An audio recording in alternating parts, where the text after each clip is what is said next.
Good morning and welcome to the second day of the 2025 Boccia Blast. I am Brock Richardson and I am your host for today and the weekend. And our first game of the day we have um, Jillian and Jim. Jim is throwing red and Jillian is throwing blue. This is a BC2 matchup. This is the first day of the individual competition. Each player will have 6 balls, and we will play 4 ends where each player throws the jack ball, twice. And at the end of the 4 ends, that's how we tabulate the score, as you see on your screen now.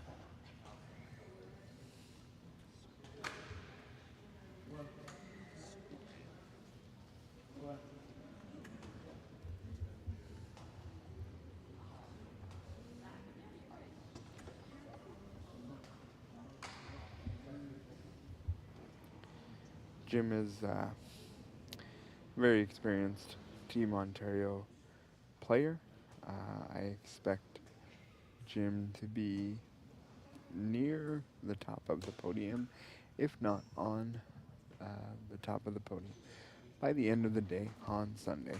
Our referee for this match is Gary Vanderbee's very, very experienced and decorated official. He has been to countless world events. He just recently officiated his first Paralympic Games in Paris. He is all-knowing, really, of the sport. If you have a question about bocce, Gary is your guy. So we know that this will be a very appropriately officiated match. We're just waiting now for the head referee, Rob Janoska, to give the referees the go-ahead to begin the game. In this match, the players will have 4 minutes to throw all their balls. When it is your turn, your time is running. When it is not, your opponent's time is running.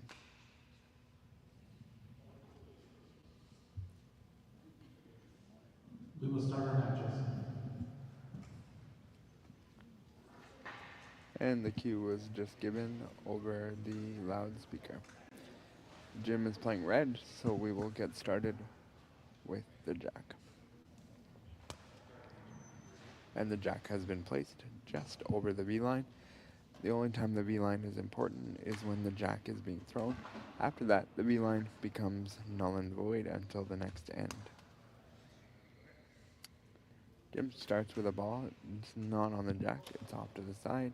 The jack is open to Jillian, so we'll see how she can take advantage of that. Right now she's looking at a relative big target, so I would anticipate that she's probably missed on the far right there.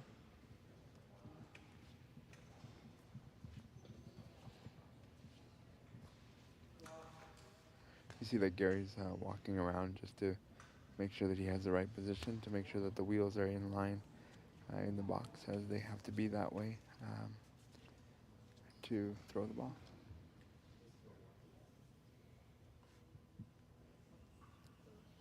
Jillian hasn't quite found the line at this point.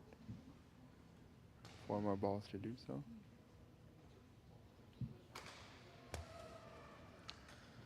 She found it that time. And again, nice ball. It's on her side of the jack more than Jim. It's still open.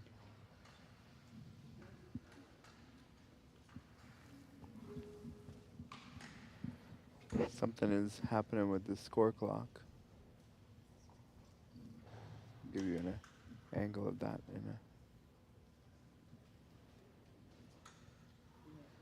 It's a computer augmented system, and so sometimes what the timer sees and the score clock isn't the same. So Jim obviously wants to see his time on the screen, and you can see it's not close to what it should be displaying at the bottom of your screen. There should be time and all that, so it's something funky's going on with the screen.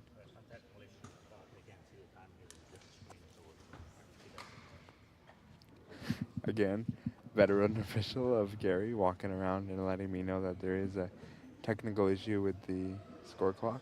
Um, so we'll just have to wait and get that resolved.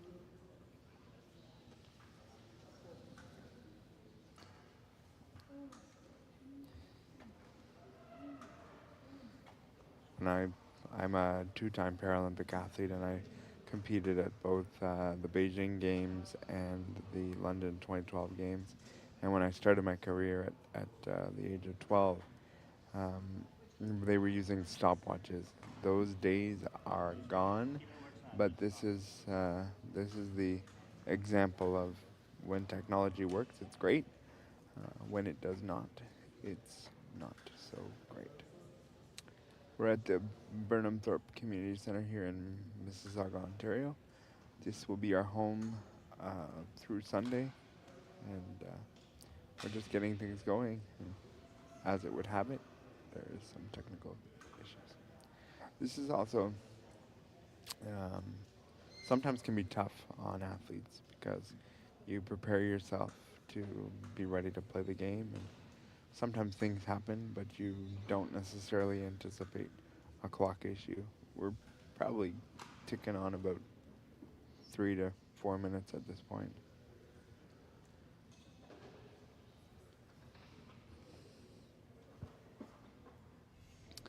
And they will not carry on with the game until such time that the situation has been resolved.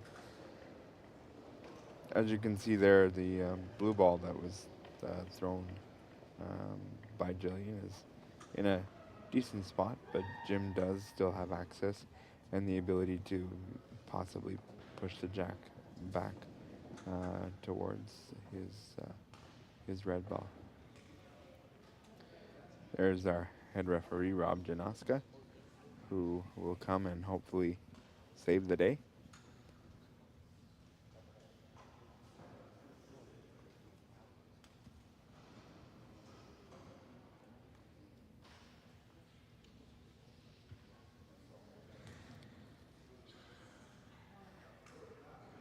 We had a little bit of a technical issue yesterday with this system on this court, so I don't know if it's a computer issue, the app issue, the whatever the issue is, but I think the timekeeper has absolved all of her understanding and how to correct the issue, so we may need to get one of the higher up technological folks that understand this system better than most of us.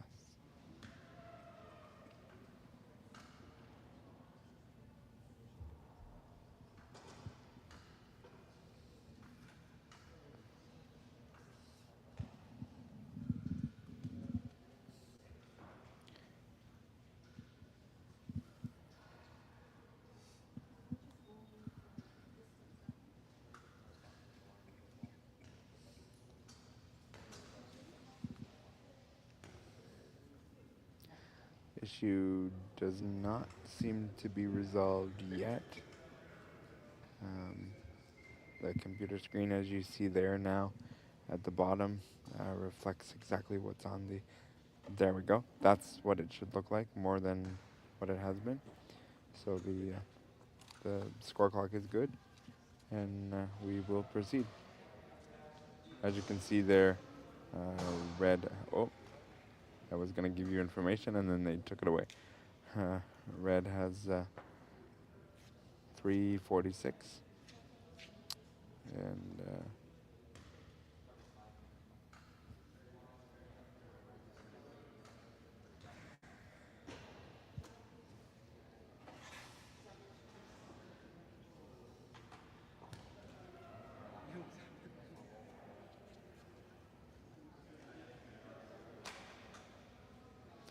3:36 and 2:46 respectively. Each player started with uh, 4 minutes in time.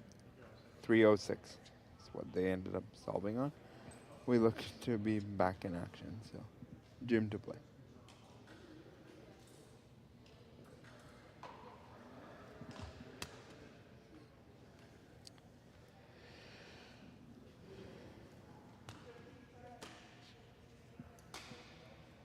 Jim nuzzled up beside the blue ball. Might be a bit challenging now to push, we'll see. Because now you're kind of having to push two balls, sort of, to make it work. So we'll see what Jim accomplishes here.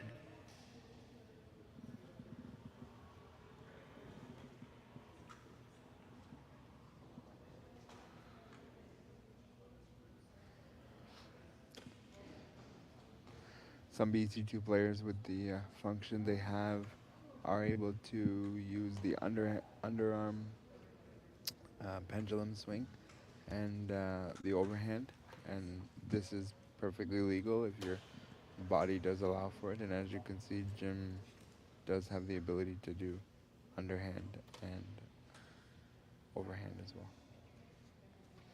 In some situations, the underhand would have more power behind it versus the overhand. Some people would also just feel like they're more accurate on pushes versus placements with the underhand throw.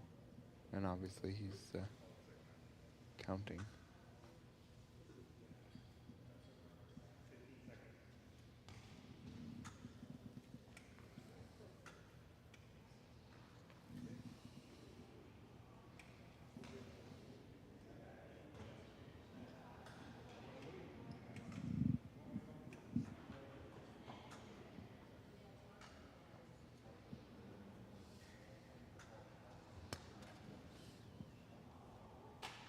Good attempt there to push it a bit, but I feel like Jillian kind of sandwiched it more, so this may make it more difficult.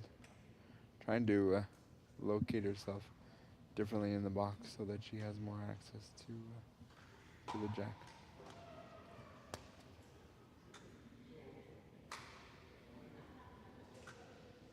Nice draw. I think she's kind of conceding 1 point at this moment, but trying to minimize the damage so that not many more can be scored than the one. That ball there certainly minimizes the scoring area even more. Not sure if the blue ball is blocking Jim or not. I'll have more of an indication where he lines up to see whether or not it's blocking him. I would suggest no, it's not blocking based on how he's lined up.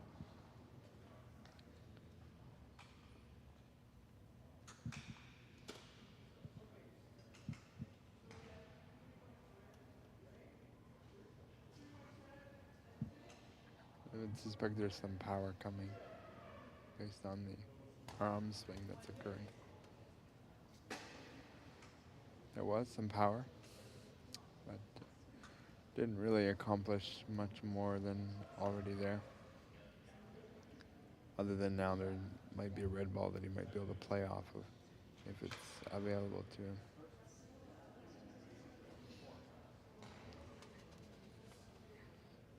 It's in there now. That's for the score.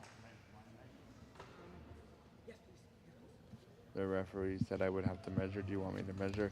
And the reason that's asked is because your time would still be going.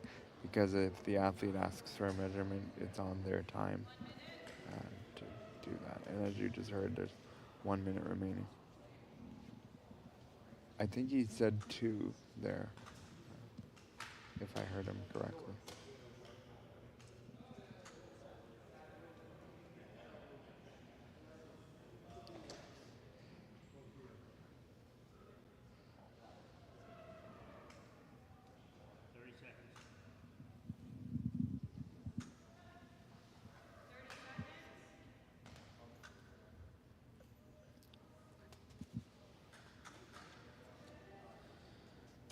Wonder now if he might have negated 1 point, because where he hit there, it kind of nudged the blue slightly forward. So Gary's going to remeasure again. He's using smaller calipers to accomplish the measurement.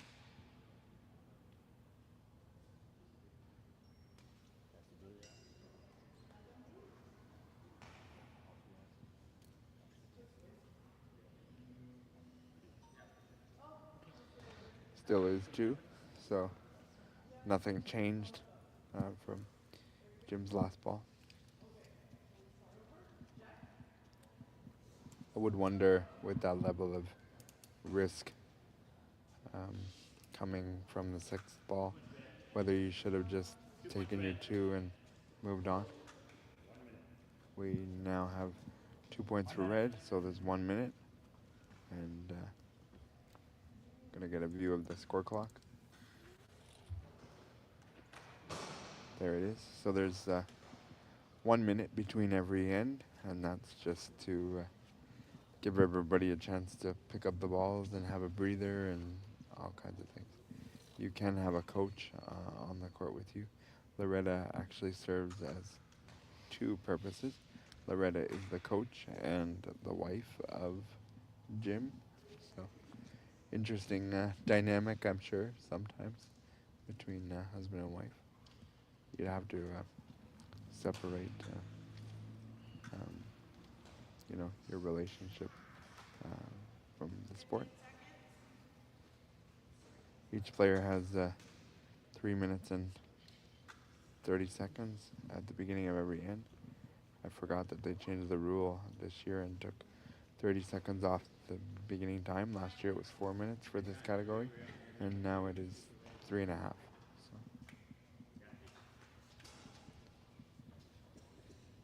So. Blue will play their jack. You'll often see this through this game and the rest of the day and the weekend. When it's your jack, you often play on your side of the court so that it's harder for your opponent to get onto your jack, and the goal is that you score on your jack and hopefully your opponent in their head scores on their jack and vice versa.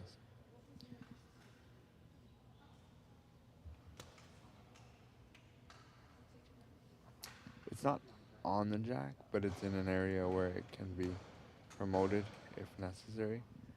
I suspect this is still open to Jim.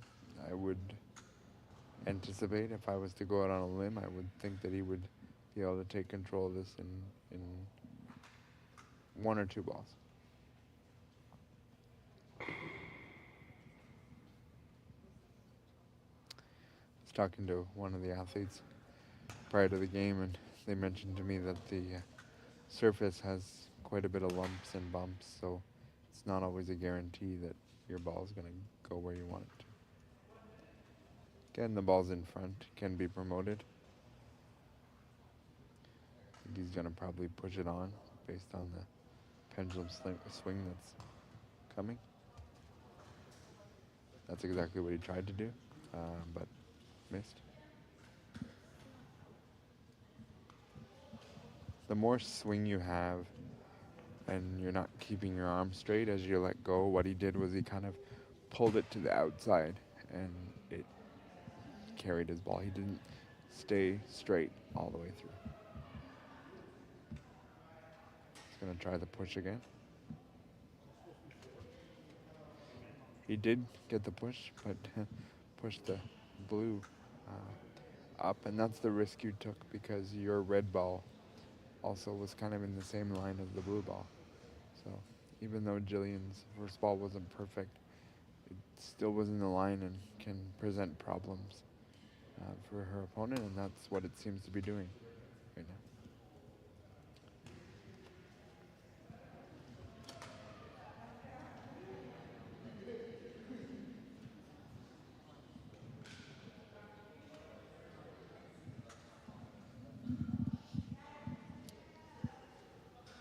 Jim is looking for a different angle to try to get himself in a better position.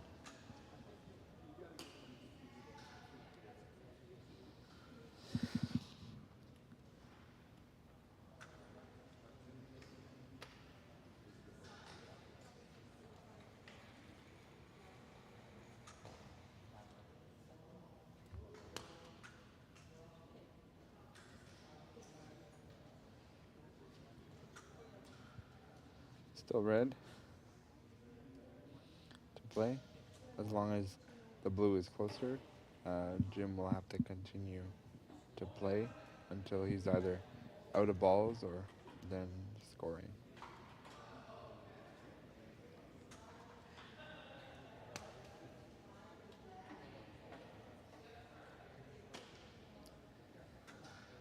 Now we're at blue.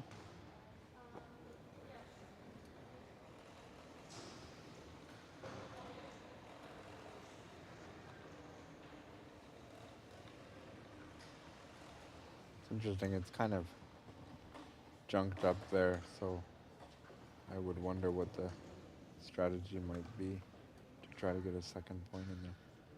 We'll see. You see that she's rolling the ball prior to releasing it, and that's just to make sure that there's no lumps and the ball can roll as true as possible.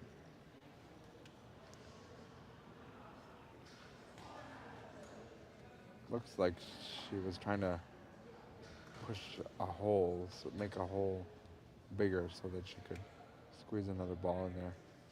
Based on the look that I see, I think there's only one scoring.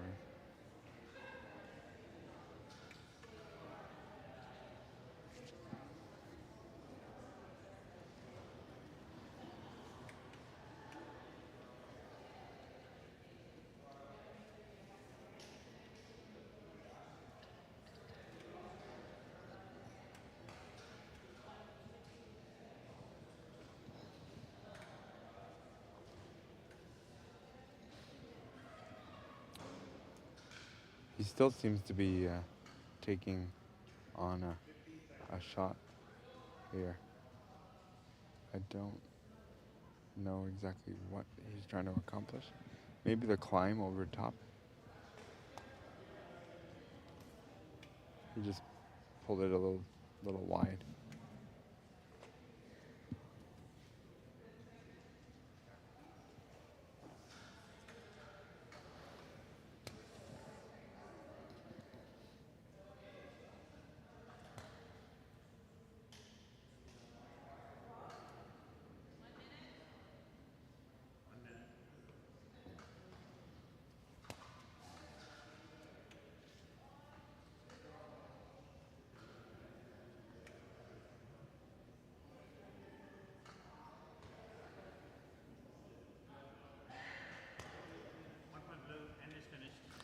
One point for blue.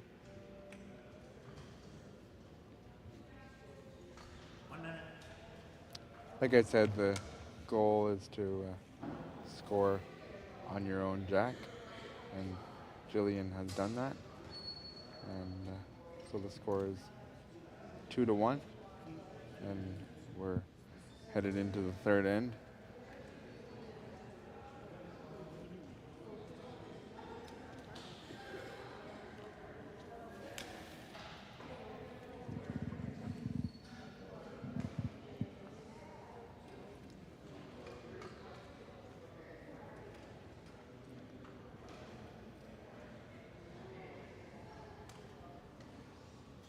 The referee, Gary in this case, is not able to start the end, even if the athletes are ready, until that minute has expired. It just gives everybody a chance to reset their mind and their focus and what they want to accomplish.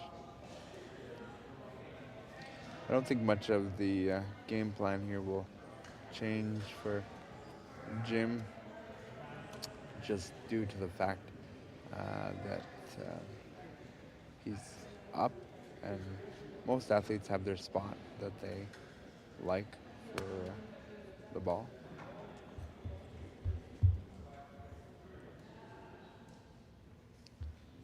Relatively the same spot that we had in the last blue jack, maybe a bit longer.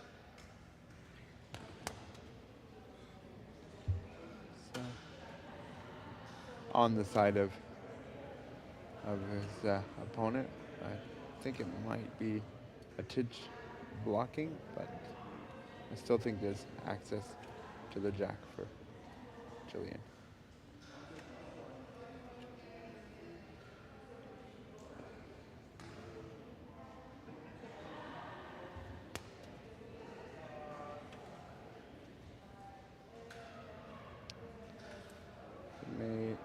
to move back in the box to have better access. And I think sometimes athletes can forget that there's a 2.5 meter box behind them that they can use.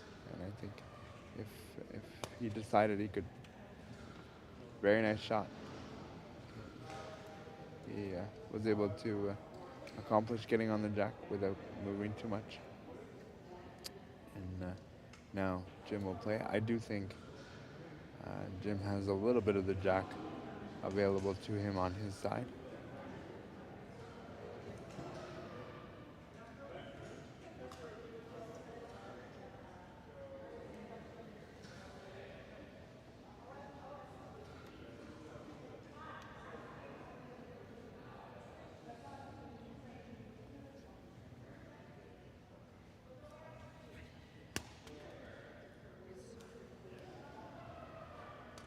Jim has a very high release on his throw. You don't often see that. It's usually a bit lower of a release. I suspect there's a push coming either on the red onto the blue, or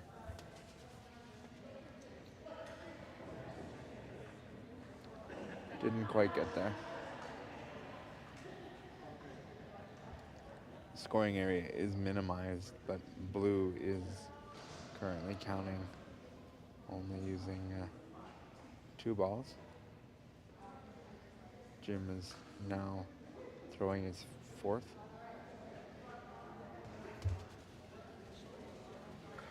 And missed. Not sure if that ball went out or if it's still on the, no, it's still on the floor. Yeah.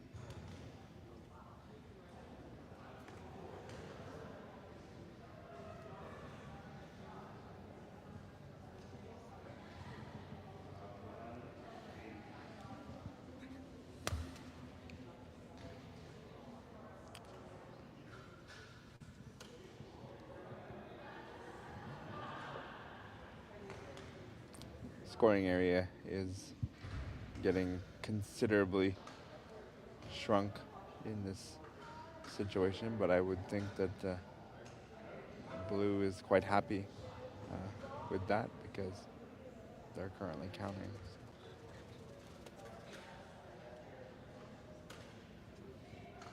Both balls are still in the court. So we saw Gary get on his running shoes there as he thought he might have to chase it, but he stopped, put the brakes on rather quickly. Interesting to see here what Jillian decides to do. You know, this is a choice. You could either say, I'm going to try for more, or you could say, I'm going to take the tie as I'm the one with the jack. But obviously he feels there's a shot available to him. The ball that he just placed, he could almost use it if he hit it in the right angle and make it a big target like that. When you see more than one ball sort of in the area you're aiming and it's your color, advantage to you. I'd be curious now if there's 2, counting if the one that he just threw is scoring or not. And I would almost say undoubtedly now.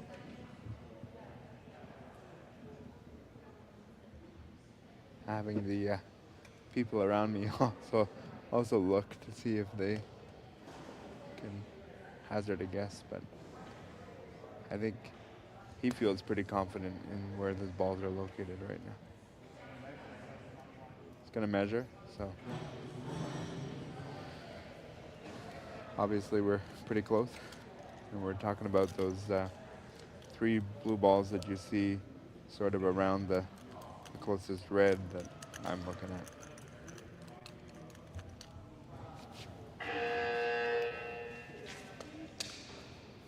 If you hear that buzzer, that is no purpose for our sport. It's been happening the last little bit, and we're not really sure what it's for.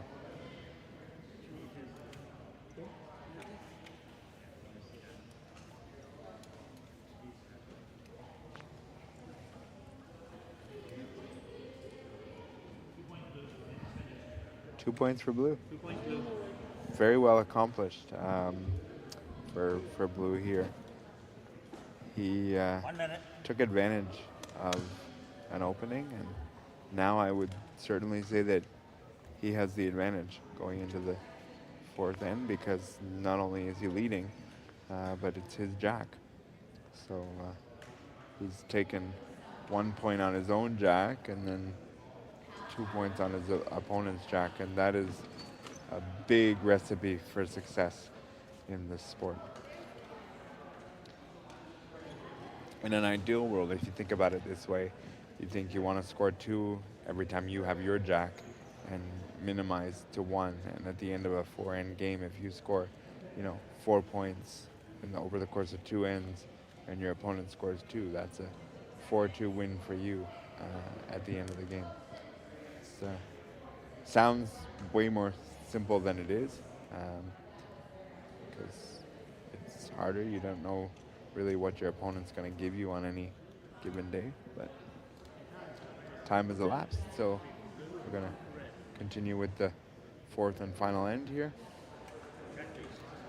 Again, I would suspect that the jack will end in the short area, because we had some success the last time scoring a point, so I would suspect that's what we're doing again. And in fact, that's exactly what we're doing. It's very hard with these types of disabilities that exist for bocce to mimic the same activity twice. So even though you place the jack, it can be challenging to get the exact weight where you want it. This first blue ball is not on the jack. There is some opening, but it's available to be promoted if necessary.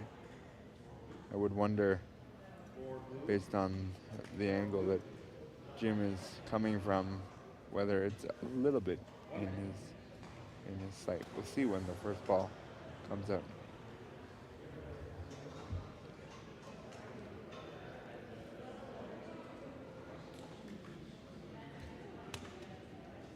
Yep, it was very much a little bit in his angle. I would say I think he's probably happy with where that ball is. He wanted it obviously closer, but it is available to be promoted if necessary.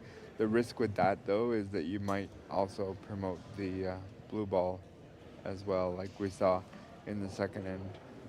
Jim actually promoted the blue ball as opposed to the red. And in fact, Jim needs to go again, so we'll see. I suspect there to be a push coming.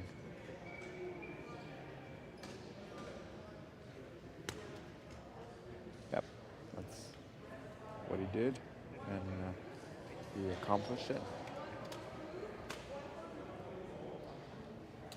I feel like there's still a angle for Jillian to get in to the jack.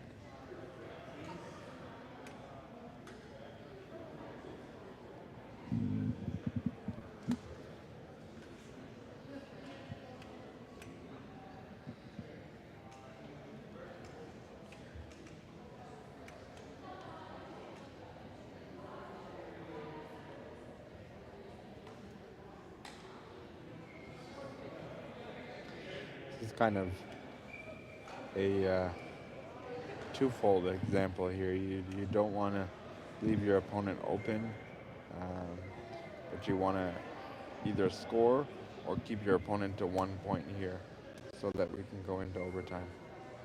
He doesn't seem to have the weight, but he's clogging up the front, which will complicate things for Jim. Jim won't have the desire to want to go to overtime. Jim will try to score the second point if he can.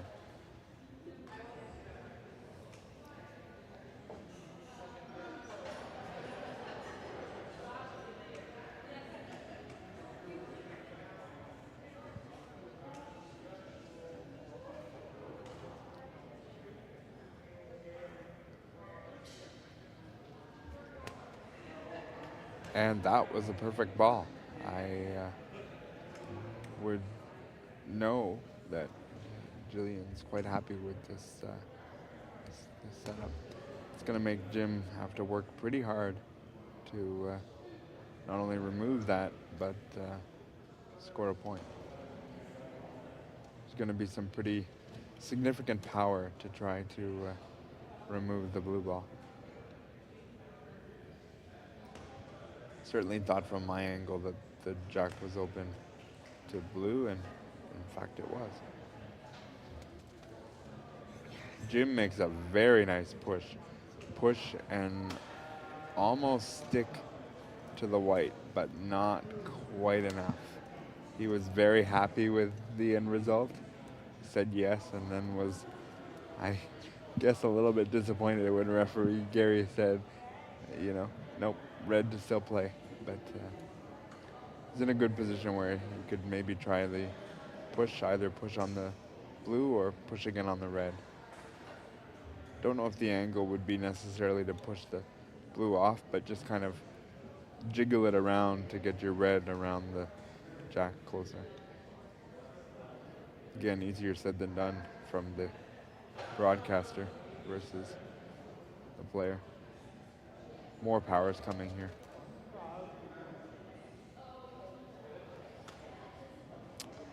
Now I think the struggle is going to be, you've got three balls sort of stacked against each other, so you're not just pushing one ball, you're having to push, multiple at the same time.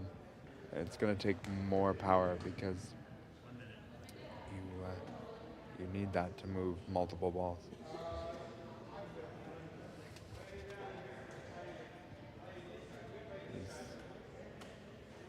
Move things around, but not quite there yet. It's very, very clogged there.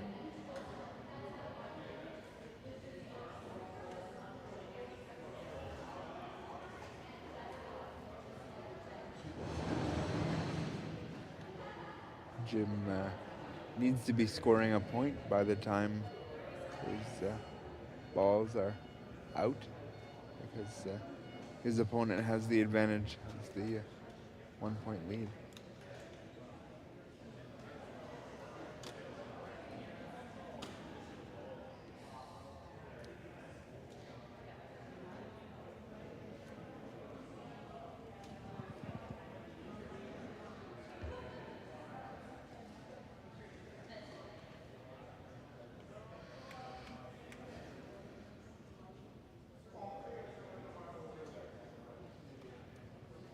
Blue's going to play here. I'm not sure if this is to get more points or if in fact red is scoring. I think it's to get more points because I'm pretty sure blue is still counting. Yeah. 1 point for blue. So that will make the final score 4-2. I would say that the turning point in this game was when Jillian got 2 points in the second. He got 2 points on his opponent's jack, and I think that's really the big difference here in end number 3, when you can take advantage of mistakes led by your opponent. You're going to sometimes pay the price, and credit to Jillian for doing that, and that makes your final score, as I said, 4-2 for Jillian. That means Jillian's record is 1-0, and Jim is 0-1 to begin the tournament in the BC2 category. Next up, in a little bit, I think it's 11 o'clock, if memory. Yes, 11 o'clock, we will have a BC3 match, which will be Carter Plum versus Joshua Gauthier. Oh, excuse me. Joshua and Michael Smith will be on the court, so that will be a good matchup. It will be in just under 20 minutes. We'll return back. Until then, go get a drink, go get a snack, and come back at 11, and we will bring you another match.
Hello again, and welcome back to our second session here at the 2025 Boccia Blast. In our second matchup, we have two BC3 athletes. We have Joshua and Michael. BC3 athletes are athletes who use a ramp to propel the ball, and they very much rely on their assistants. Their assistants during the game will need to remain with their back towards their athletes and only take direction from their athletes. At no time should they turn towards the court during the end. They will only do that at the end of each end to collect the bocce balls. Josh is on Team Ontario and has been for a couple of years. He is one of the, if we can say, rising stars in the sport, and Michael is relatively new and coming up here in the sport. So for him, this will be an experience taking on Josh.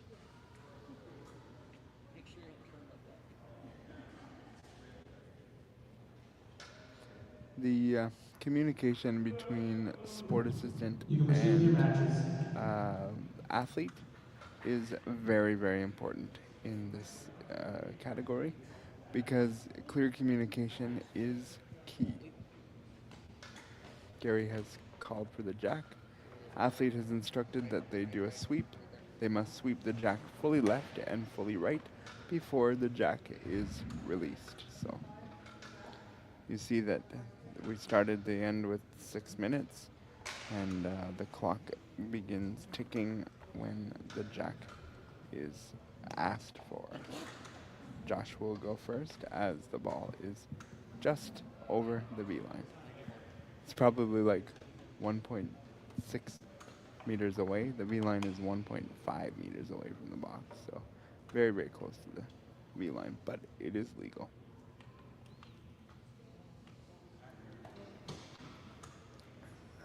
You see that Josh's sport assistant is rolling the ball. That's just to avoid lumps and bumps within the ball so that it rolls straight. And it rolled very straight, and I would categorize that as a perfect ball. What I mean by that is it's fully covering the white ball on his opponent's side, and that's exactly what you want to accomplish. Now Michael will have to go until he gets closer than Josh's first ball. Very well placed.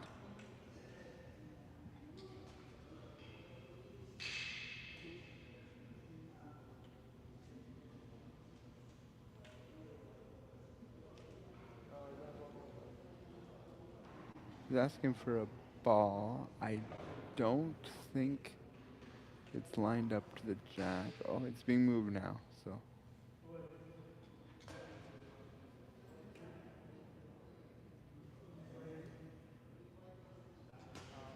The ball is being placed on top of the ramp, so Michael seems satisfied with his lineup.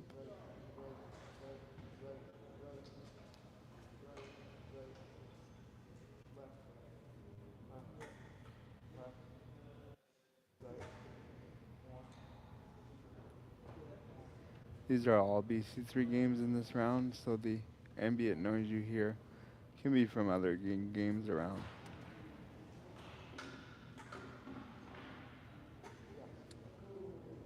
Michael's first shot is in the area, but red is still on the jack. Not sure he would have enough power based on the style of his ramp to move it, so he's probably, if I was going to guess, probably going to play a little bit of defense because I don't think the ramp can build up any higher than what it is. So.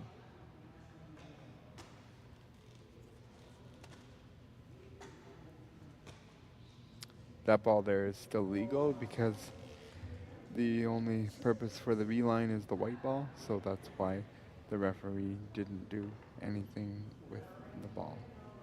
Our referee is Gary Vanderbeest for the second straight game, very experienced referee.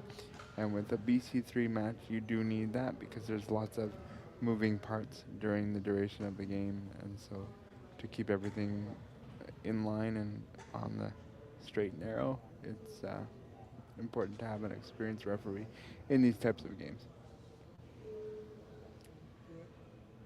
All of our referees this weekend are fairly experienced because this is a major national event.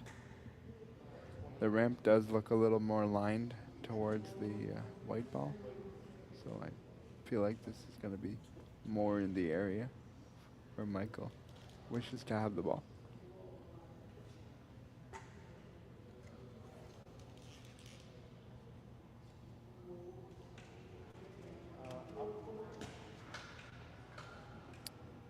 There's quite a bit of room between the end of the ramp and the floor. So actually what's happening with Michael's ball is it's hitting the floor with significant impact. Whereas you see with Josh, when he's got his ramp, it almost finishes right at the ground, so it stays on a consistent roll, and there's not really a bounce that exists. And I think with Michael's situation, because you're seeing that bounce right at the end of the ramp, that's the challenge that we are currently facing. These ramps are, as you go higher up in levels, they are very, very pricey. They can be in the hundreds of dollars in the low end for the style of ramp that Michael has versus, you know, 600-700 plus for the style that Josh has and others as well. The higher up you intend to play, the better style ramp you gotta have. Decent ball, actually. It cuts down the scoring area a bit for now for Josh. So in order to make points, he'll have to contend with that ball that Michael just placed. And as I said, based on the power that I think would come out of the ramp with Michael, I don't foresee using a lot of power to move the red ball because I anticipate that Josh's first ball is pretty soft, so it would be tough to remove.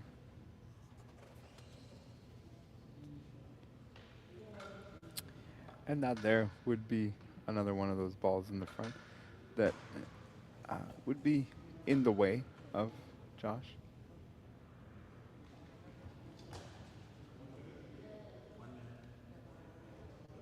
1 minute's been called. The athlete must be the last person to touch the ball in a BC3 game. It cannot be the sport assistant that touches it as the last person.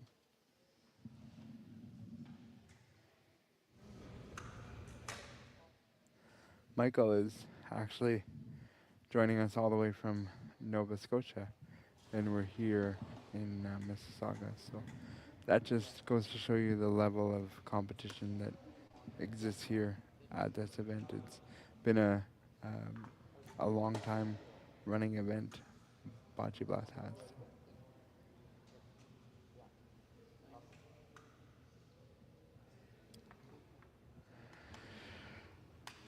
You'll often see in the BC3s, you have to have a close relationship. So you'll often see family members being a part of the athlete, just for consistent and concise communication. I know for sure that that is Josh's mom, and I'm not sure about Michael's situation, but I would suspect it's either a father or a close family member.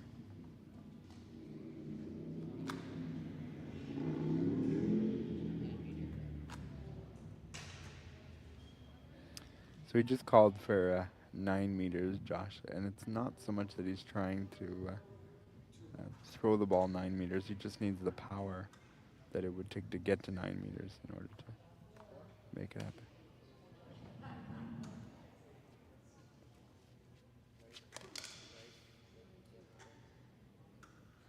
He asked for the score, and Gary's measuring right now.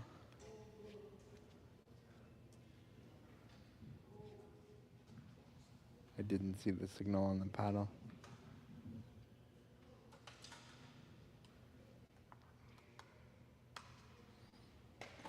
The paddle is used as the form of communication between the referee and the athletes. Even though we're all in Canada and English is the first language here, there is still a universal language used in this sport, and that's communicated through the paddle and hand signals. Unless it gets complicated and you have to use words, but the basics of the sport can be communicated through the paddle and hand signals.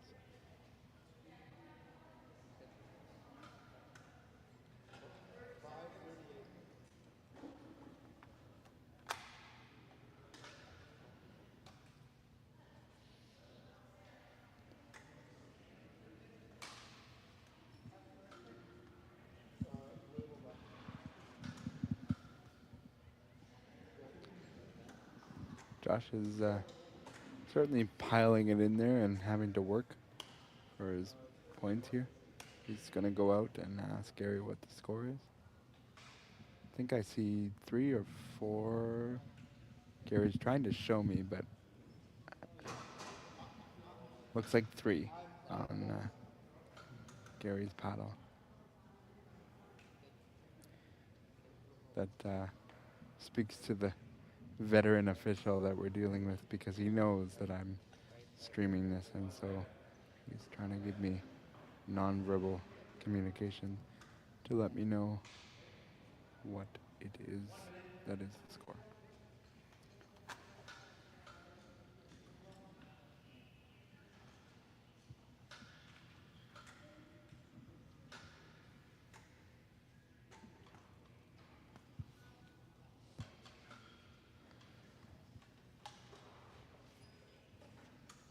What that did, but we know it's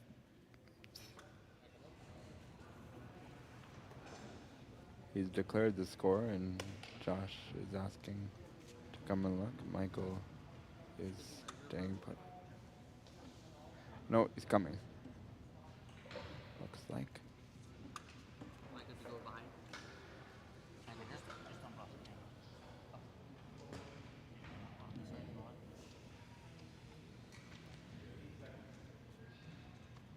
Again, another veteran official move.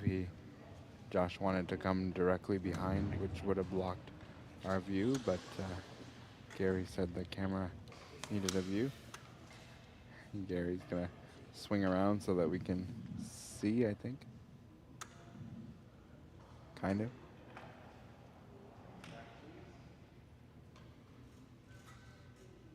I have the screen that you guys are seeing at home, but I can also see through my vantage point as well.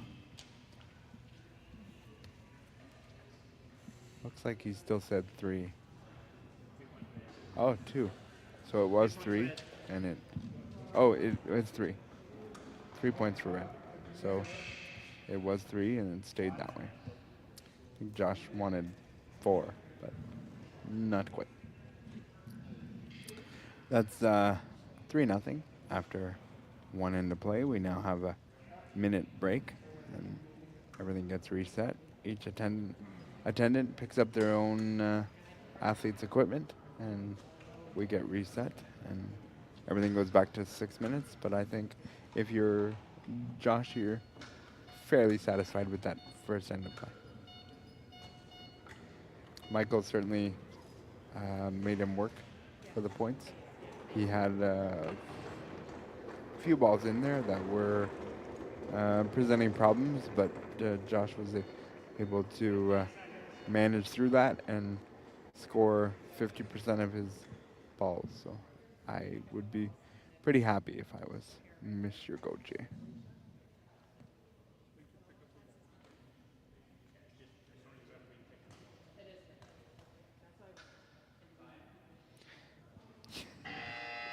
Gary is so veteran that he is assisting with the court behind him with something. So it was kind of interesting. He gave a piece of feedback. I didn't quite catch it, but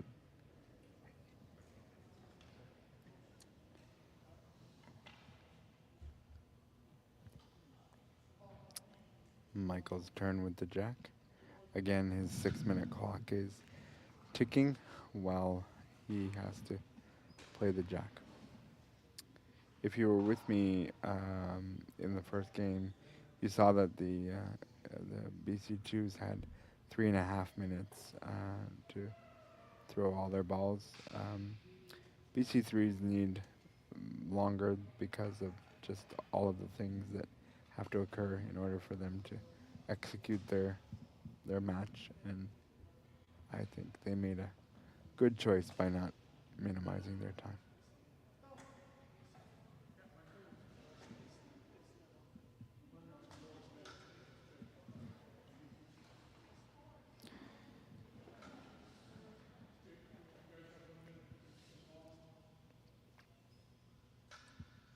I suspect that this will be easier for Michael because it's his jack and he knows where he placed it. So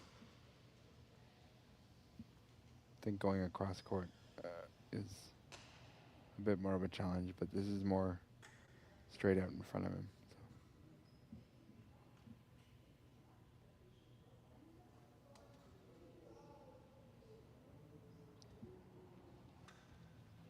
So still a bit too hard. The jack is completely exposed for Josh.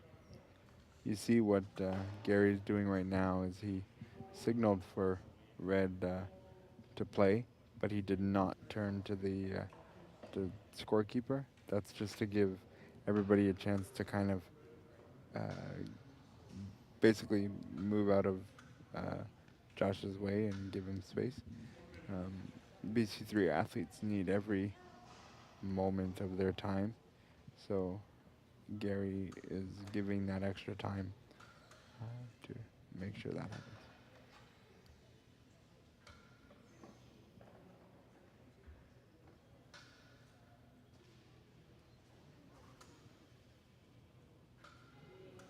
Very good ball by Josh. That's perfect scenario. One shot and you're on the jack.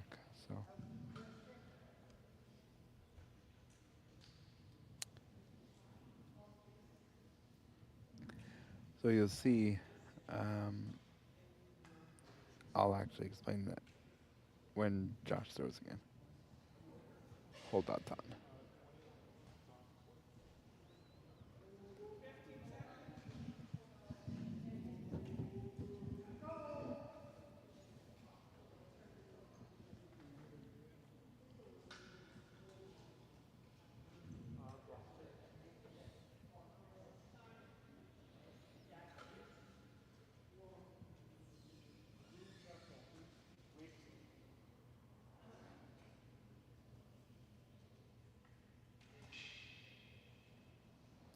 Just waiting for Michael to shoot here. Very good ball there. I'm sure if he's looking on the court, he probably wanted that as his first ball and not second, but at least positively you can say that he minimized the scoring area.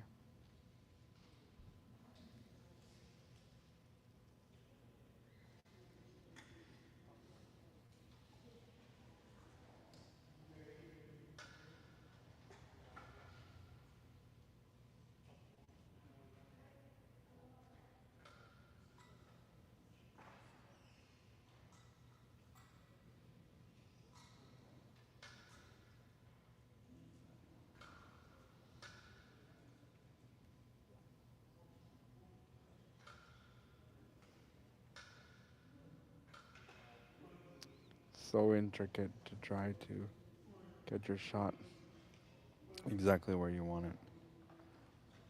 That one a little bit too deep.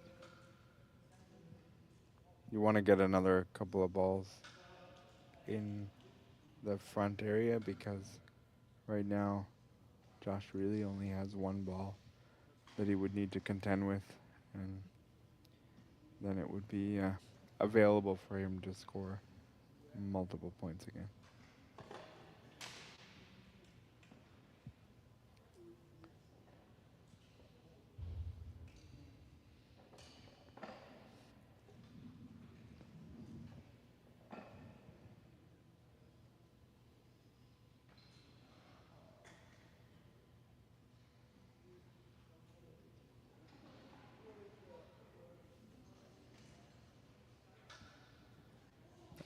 Very good. Very much minimizes the scoring area and might even be scoring. And in fact, Michael is scoring.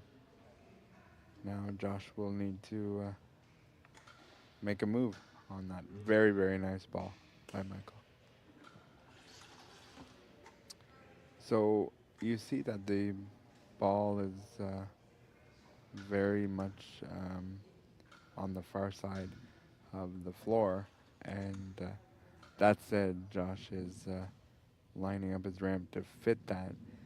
He is allowed to hang the front of his ramp over the side of the box.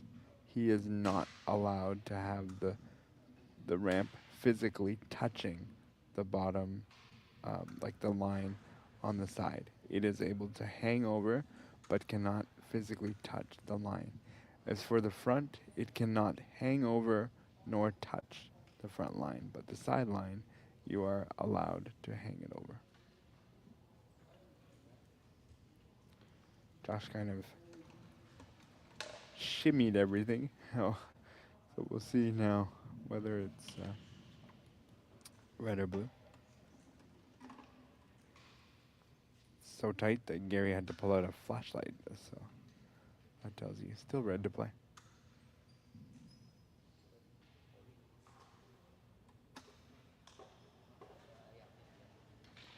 Yes, some athletes in this category have what they call head pointers, and others can use their hands. And that just depends on your level of the severity of your disability.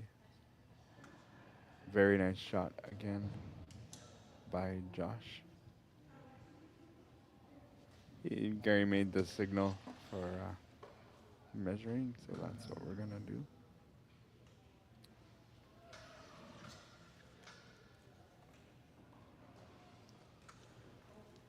Looks like it's blue to play.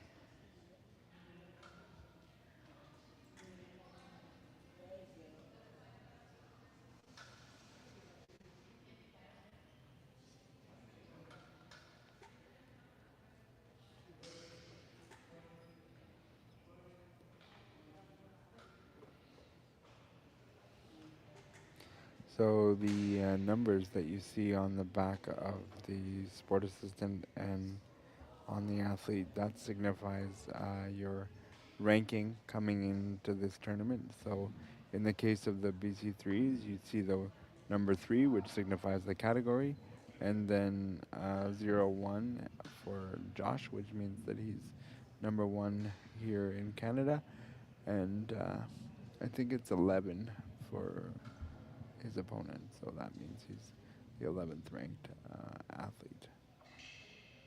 And if the number 1 person is not here at the event for a given category, then everybody just moves up in the ranking for that event. There has to be a 1, 2, 3, 4 for every event. It just has to go synchronized like that.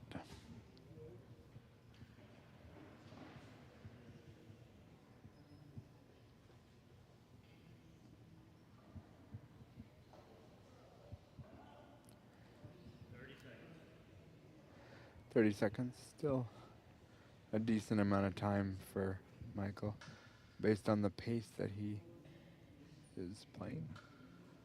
Sometimes 30 seconds is not enough for BC3s, but in this case, I think it's enough time.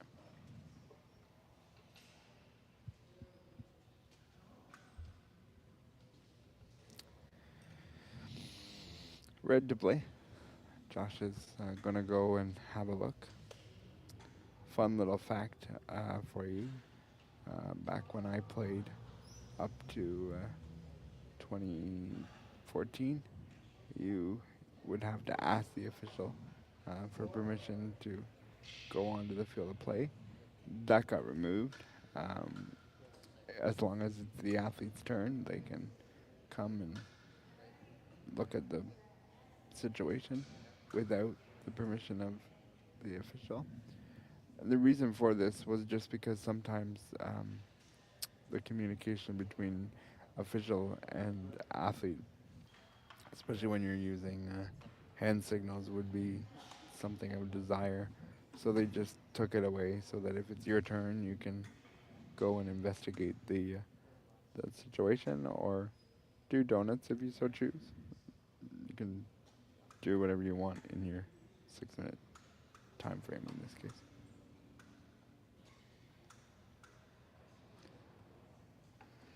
Looks like right now it's 2, possibly.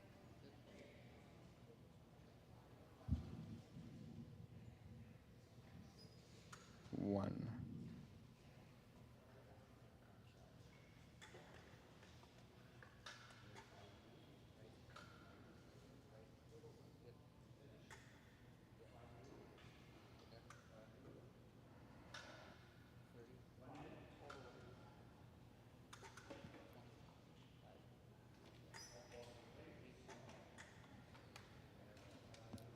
Josh has a incredibly calm demeanor while talking to his sport assistant. I think sometimes in games and in certain situations you can get a little bit amped up, and Josh seems to be pretty level-headed.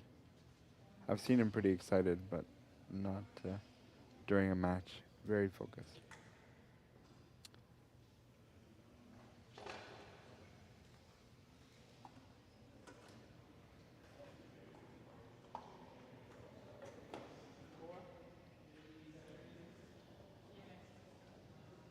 Josh has really come a long way. He went from being in the BC4 category, and because he has a degenerative disability, it's regressed enough that he's now BC3.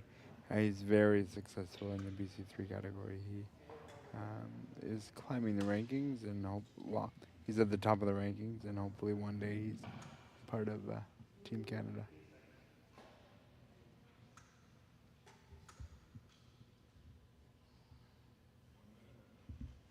One minute's been called. You can't have a short sport assistant because that ramp at the top is like, you gotta jump almost to get it up there. I know that my attendant that I work with would have some struggle getting to the top of that ramp to put the ball. So. 1 point blue. Oh, actually, 1 point for blue. 1 minute. Josh took some risk and it did not pay off. But I think he was in a position where he said, I could probably take some risks because of the lead, and I'm getting my jack. So he took some risks. Obviously feels confident and still in control that he can maintain the lead. It's a 2-point swing. He had one and gave up one, so.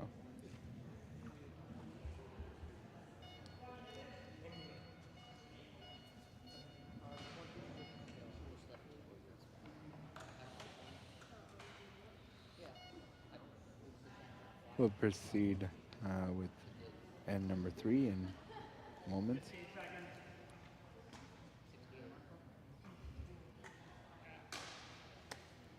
Sometimes you just don't execute what you want when you're trying to take advantage of something, and I think that's the case for Josh.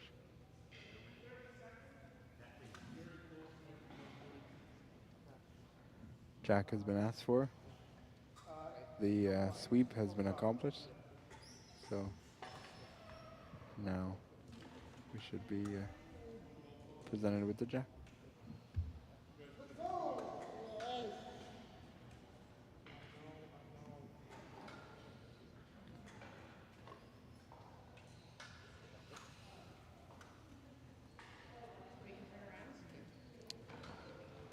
Josh went a little bit longer in this end, just short of 5 meters.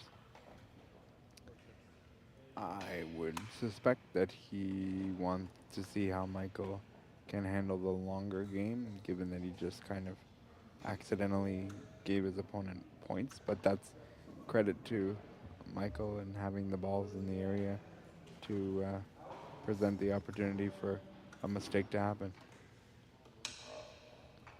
This isn't a perfect ball. It's not on the jack, but it's on the side of his opponent. So, based on what I think, I would probably score that a 3 out of 4. Because I think it's still accessible, but it is in a good position. I think he's also trying to test to see how Michael does going further across court and seeing if he can capitalize on an opportunity.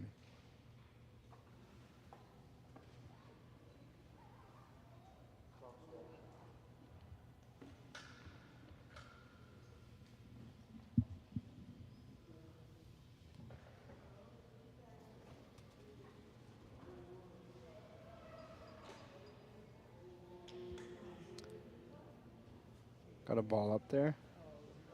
Shrinks the scoring area down almost instantaneously. I think if he went a little bit more to the side, he might have been able to draw there, but very good attempt.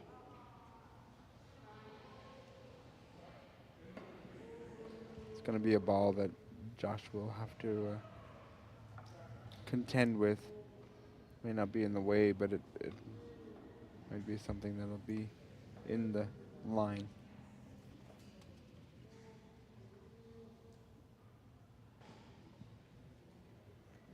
Fell a bit short there.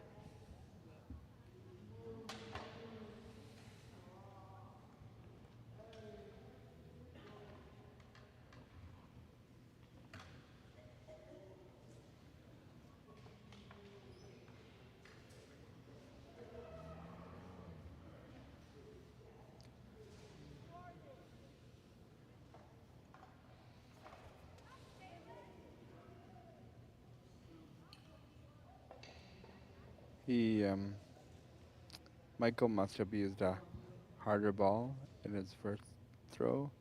I think he's into softer ones because the balls just don't seem to have the same momentum.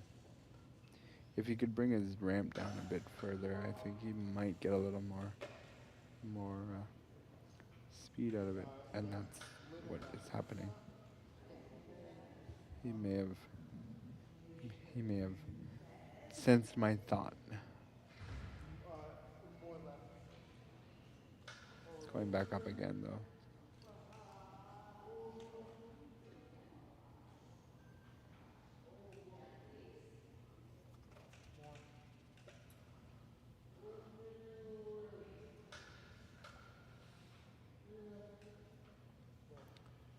Certainly traffic in front there, but it's too far in front to be any challenge for Josh. I think the one you're looking at is the biggest challenge right now, is the one not too far from the first red ball.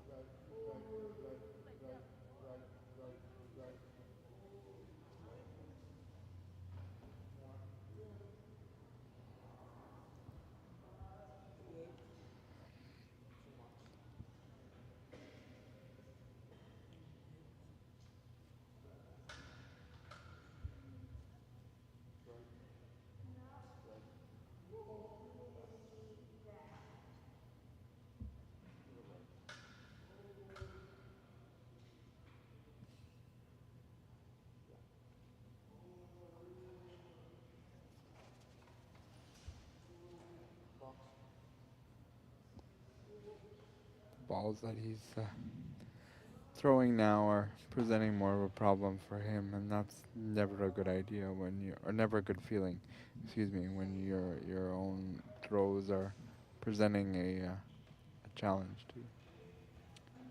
There is a bit of a hole on Josh's side that if he could navigate that, it might be in a good spot, but it might be challenging to navigate that hole further towards Josh.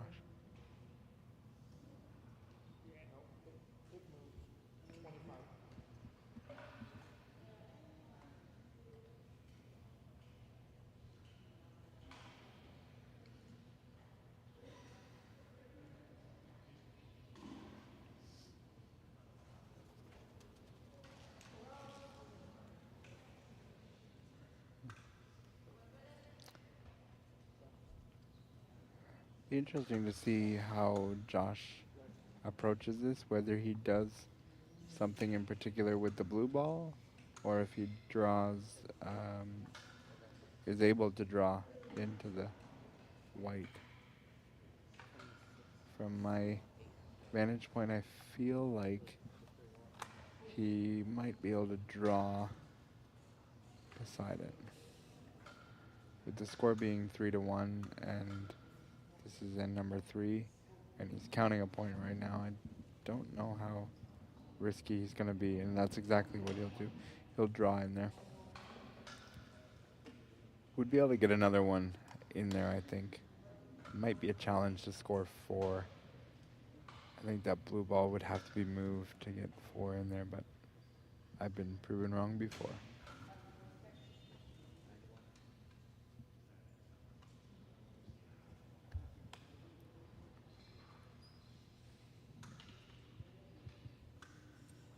Now I'm curious whether he can navigate a 4th point in there. 3 for sure.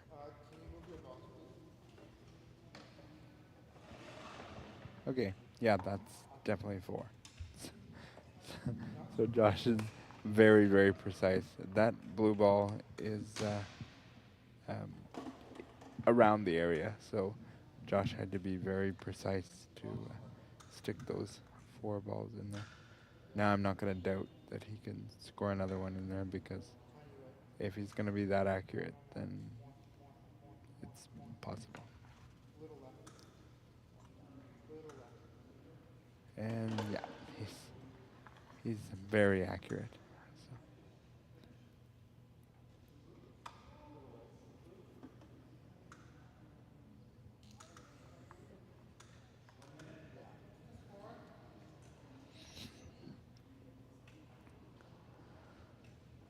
Doesn't look like there was a need to move the ball. It'd just be extremely accurate.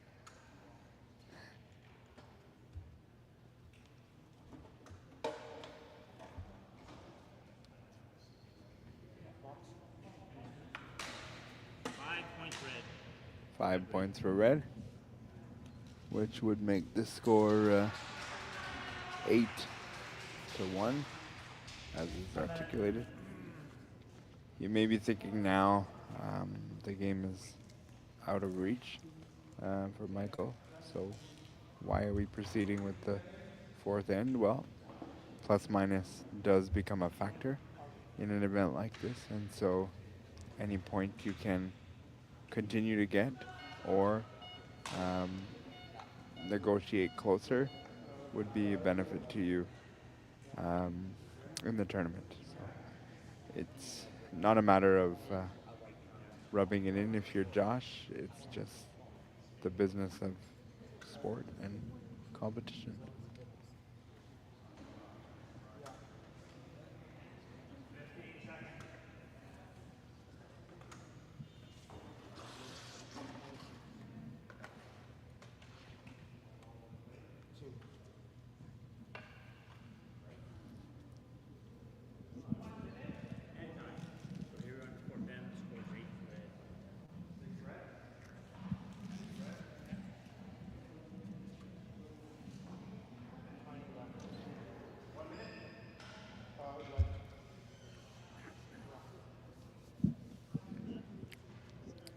No, I just want to say that particularly in the second end, Michael made it a challenge for Josh. Josh had to make some really nice shots, and he did that. And so because of that, you really can't look at the score and say it's 8-1 and Michael didn't have a good game. No, that's not factual. The jack ball is inside the court now, and just over the V line on Blue's side of the court. And as you see on the screen right now, the time is ticking for Blue.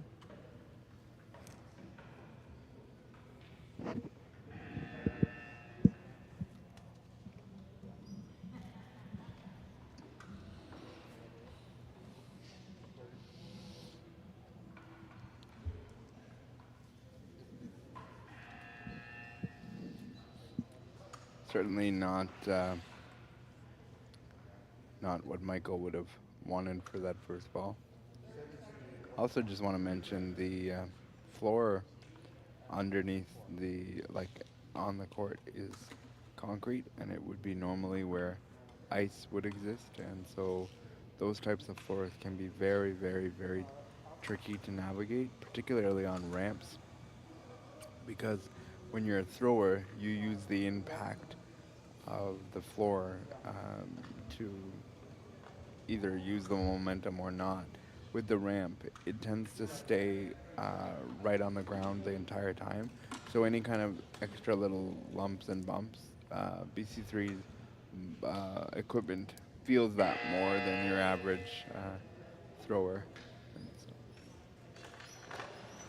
I never used to like playing on floors like this because something was always astray and awry.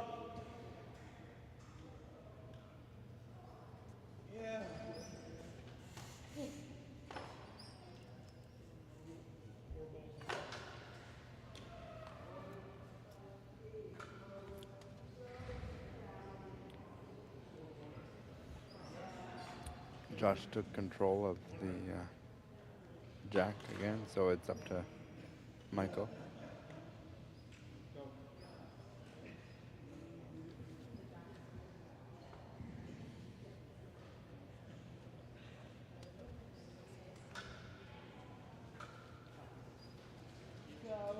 Nice shot by Michael, and it's nice enough that it's going to be measured.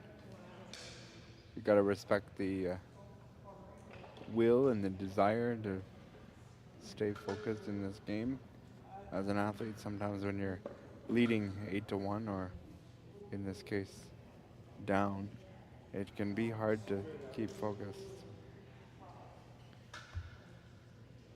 Credit very much to Michael and what he's been able to accomplish in this short time.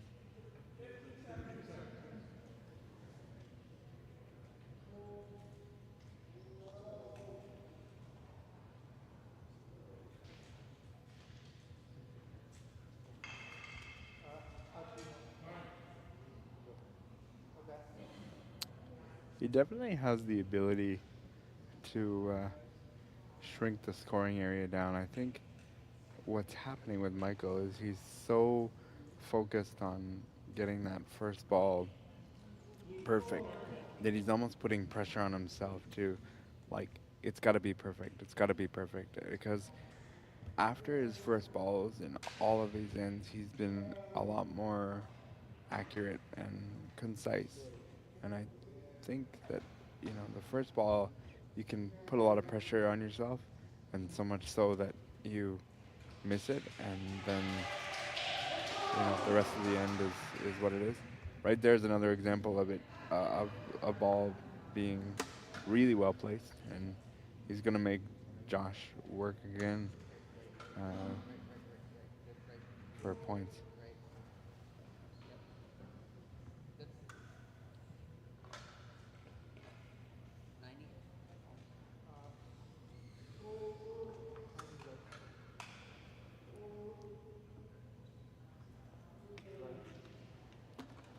Actually, I would go out on a limb and say that this score is not indicative of the game. I think Michael has done a lot to make Josh work.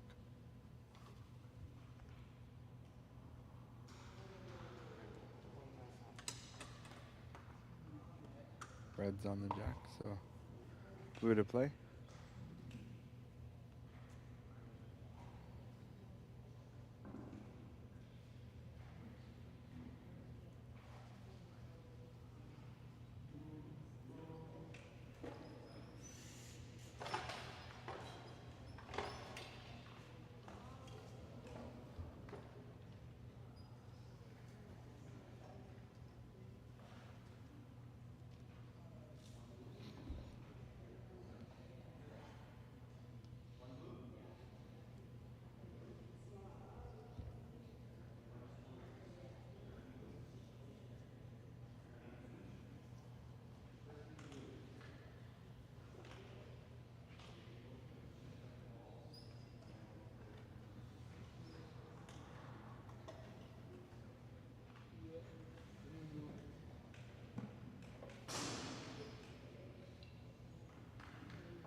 know I often give a lot of credits to the BC3 sports assistants because they're not sitting.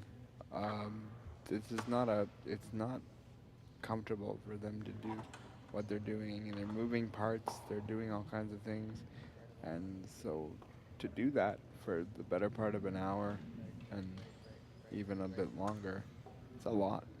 So the sport assistants deserve a lot of credit. And once again, we're at the top of Josh's ramp. At this point, I'll just remind people, if you weren't with us yesterday, the ramp at its full capacity, if you were to lay it down in the box, has to fit in the 2.5 meter box that well, they are allowed. If it does, it's legal. If it doesn't, you must shave off some pieces of your ramp to make it fit.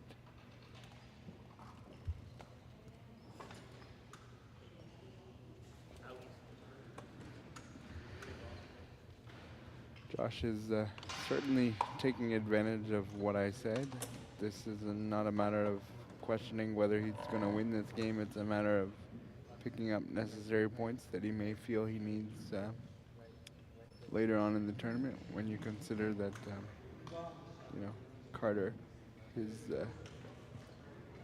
teammate yesterday during pairs, he's going to be likely also successful in most, if not all, of his games. So you want to keep with your closest competitor as long as you can.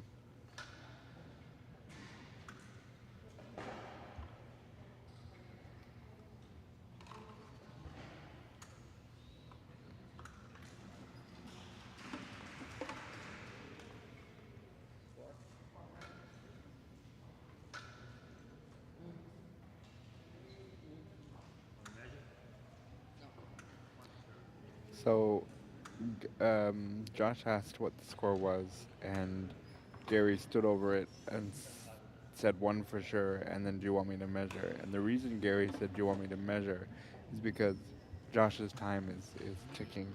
And so Gary's asking basically in a couple of words, is it important to you to know what the score is? Or are you happy with my educated guess without measuring? And Josh was satisfied with his educated guess without measuring.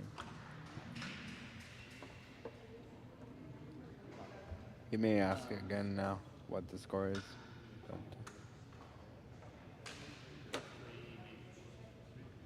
3, maybe 4. And now it's important to know whether he's got 3 or 4. Funny, you may be sitting there and asking yourself, okay, why wasn't it important the shot before? Well, I think it didn't really change necessarily what Josh was going to do. Now, if it's 4, Josh may be finished, or he may realize I'm going to do. I didn't see how many fingers Gary put on the. Stop the clock, please. He's done, so it must be 4. So that would make the final 12-1. You know, I look at this and I say, 4 points red. when you look at the score, you could say, wow, that was a blowout. And yes, based on the score, it's accurate. But I want to give a lot of credit to Michael and the stuff that he did, because he did make Josh work very hard for his points. And so I think if you're looking at this game and watching it, 1 point blue. you would be happy with certain parts of it. And, you know, there's a newer athlete competing against an athlete that has very high aspirations of being on the national team and provincial team. And just think, if you look simply at the ramps, you can see the level of differences on the ramp, and I think the skill was on display based on that. Our next game will be at 1:30 p.m. It'll be our third round of 5 for the day. And so we're going to take a bit of a lunch break now and come back at 1:30 with our next match. And I will bring you that next match when it is time to do so.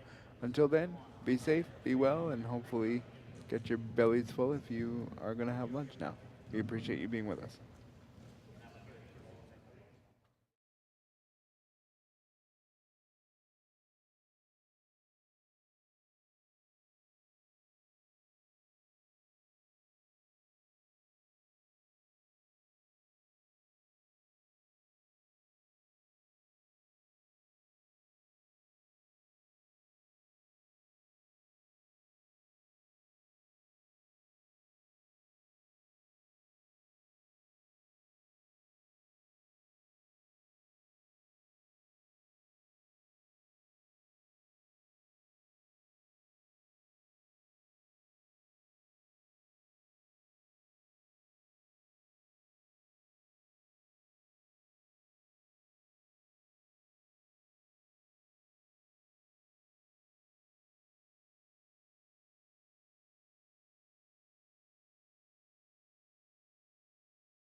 Good afternoon and welcome to the afternoon session of the 2025 Boccia Blast.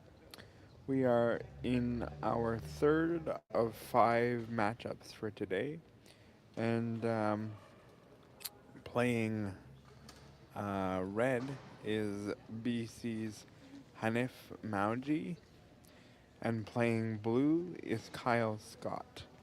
Hanif comes into this event in his 26th season. He has been playing as long as bocce has been at national championships. National championships just celebrated their 25th year last year, and this coming year will be 26. And my understanding is that Hanif has been to all of the games, so he is a veteran of the sport. Kyle Scott, on the other hand, is from Hamilton, Ontario, and is coached by Kim Morgan, who, funny enough, was my original coach with the Hamilton Challengers. So this will be a fun matchup for me. Hanif is red, so he will start with the jack, and he has 4 minutes and 30 seconds to play all 6 of his balls, plus the jack. And he did not get the jack over the line, so Kyle will get an extra jack.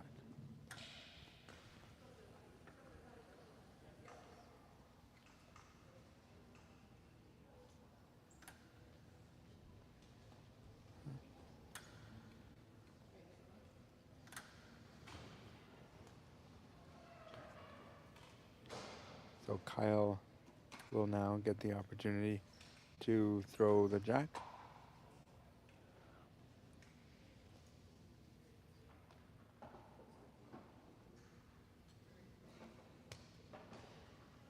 And he's done so. It's legal. Some athletes, depending on their mobility, some use an electric wheelchair and others use a manual chair. Sometimes with the manual chair, it's because they're lower to the ground, and that's why they choose it that way. Can't speak to the exact reason for both of these athletes, but I know for Hanif, it's certainly a mobility piece. I actually competed alongside Hanif for many, many years. We traveled and went to the 2008 Paralympic Games together. It was fun, and I will forever remember that. So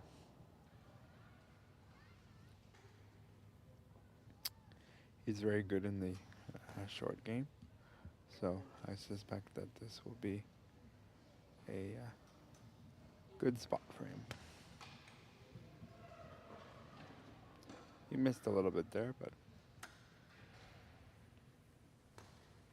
still closer. So you can also notice that Kyle is calling for the ball from his father, and that's because BC ones can have the option of asking for the ball, or in Hanif's case, he can have it in what they call a shoot, and it's just whatever works for either athlete in this instance.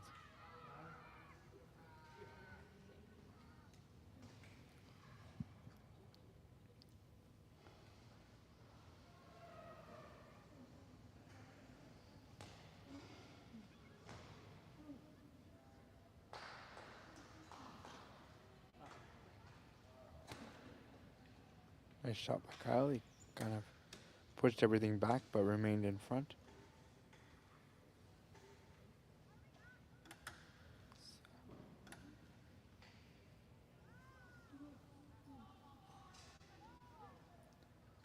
To do that, though, he's used 4 bocce balls versus Hanif's 1. Coming 2 now.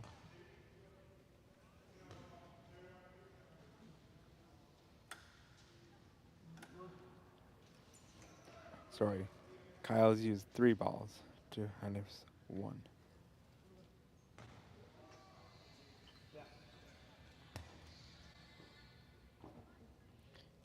Hanif has now push the blue ball essentially onto the white ball. Kyle will be very happy with that end result. Not so much for Hene.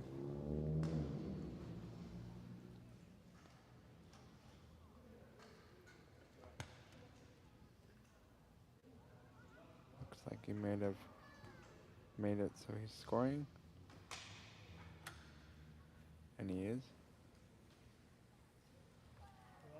I do think with all the balls in the front, Kyle does still have an opportunity with his remaining 3 balls to possibly get in a scoring position.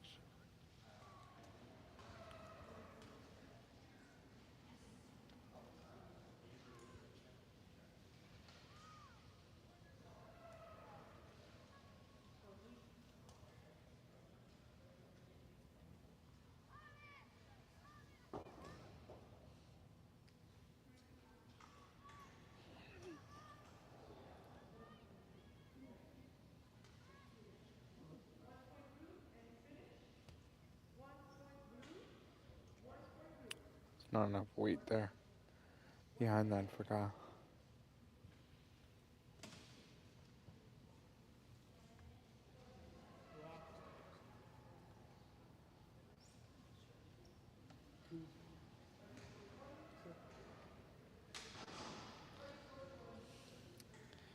BC1 category is the only category that gives you the option to kick the ball.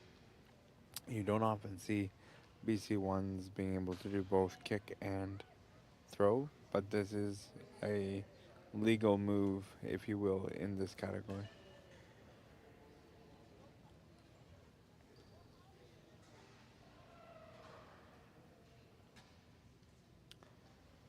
Right speed just didn't quite connect where he wanted it to.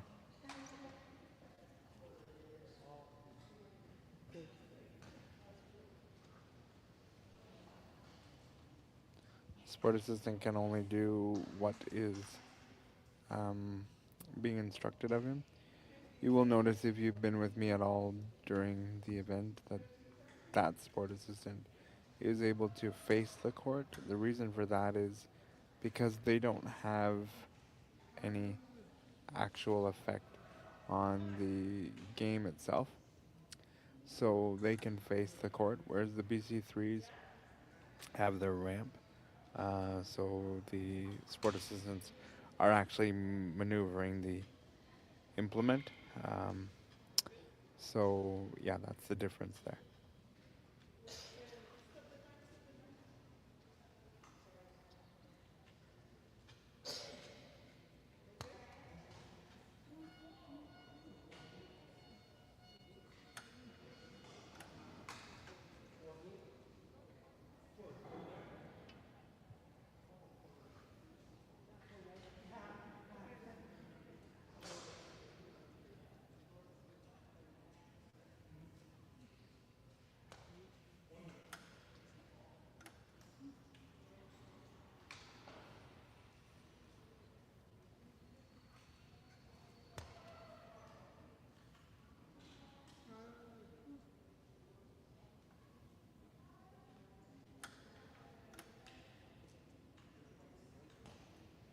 Looks like it's 2 points for red.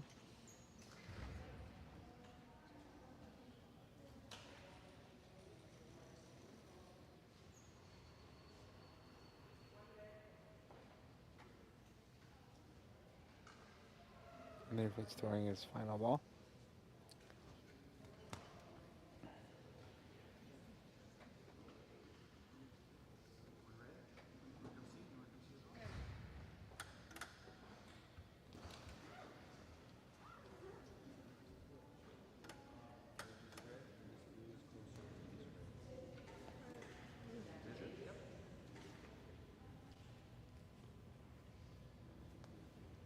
Maybe he might have only said 1. I thought I heard 2, but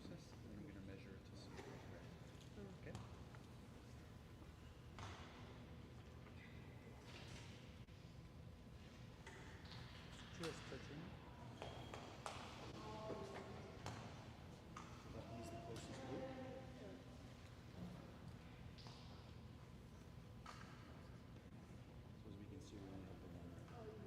Yeah, it is only the one. So after one end, it's 1-0 for BC's Hanif Mauji. You finished? I think One red? Hanif would be 1 minute? likely satisfied with that, given that he lost the jack, but still was able to get a point. He probably wanted more. As I know, my former teammate, he always wants more. He's never, never satisfied. He wants as many points as possible. But I think if I was to ask him, "Are you happy with that?" He'd probably say, given everything that happened in that end, yeah, getting one not on my jack is okay. Kyle will have the jack again, because this would be his normal turn. Then Hanif would have it again. Then Kyle would have it. So right now the jacks will be 3 for Kyle and 1 for Hanif if everything goes well. Time? Jack?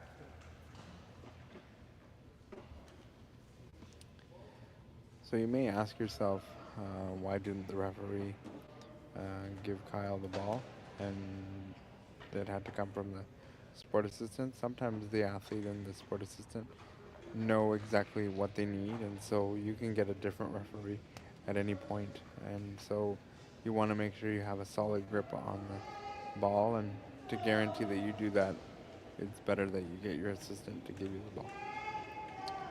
The ball is legal, so the V line is no longer relevant for this end because the white ball crossed the V line.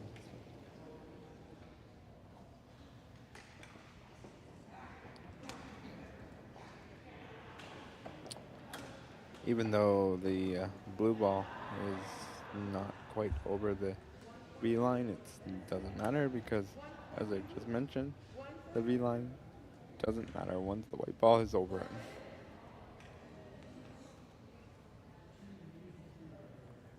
Hanif will still have a opening here. Ball is in front for Kyle, but still accessible to Hanif. I expect he'll probably take 1 or 2 balls to take control again of the jack.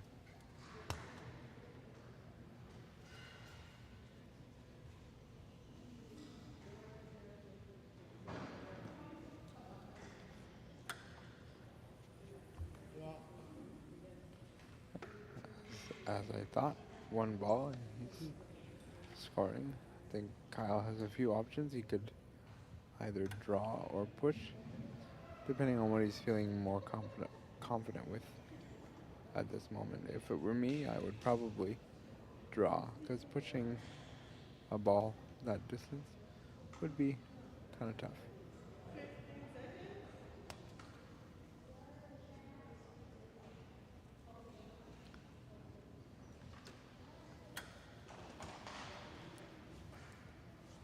The BC1 category is one where you see a lot of spasticity and rigidity, tightness. And so even though we might want the shot to go somewhere specific, the body doesn't always allow for it to be that way. It takes a lot of time and training to train your body to understand this is what you want. And even though it's something you want, your body might say, "No, I don't feel like doing that today."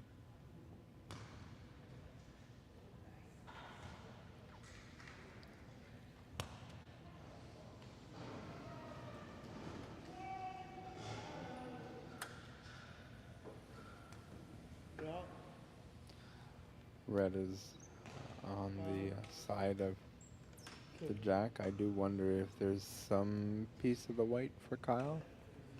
I would suspect that there's some power coming because he's choosing to kick.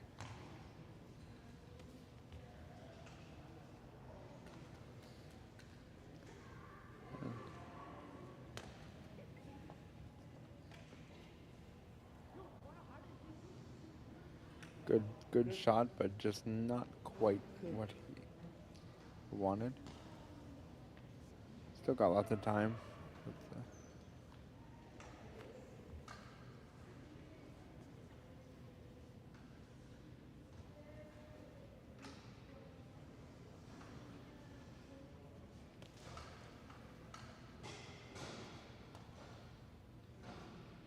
That's an example where even though he's been relatively accurate the entire time, he just wasn't able to control his foot where it could go straight where he wanted it. 2 balls left. 1 minute each ball, plenty of time.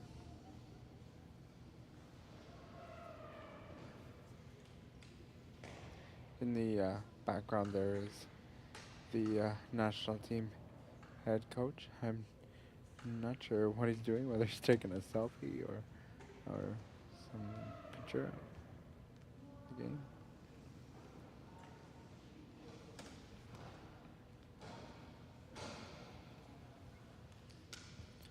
Obviously, Kyle jigged the pile around enough so that the referee feels he needs to measure.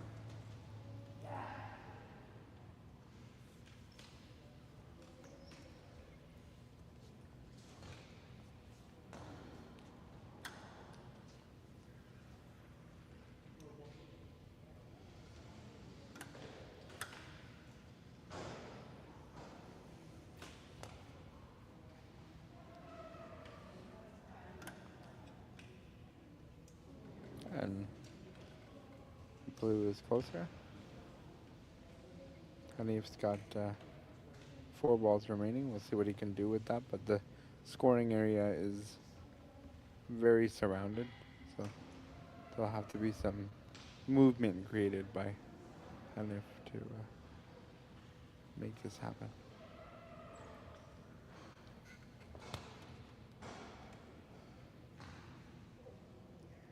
Certainly got the back of the ball covered.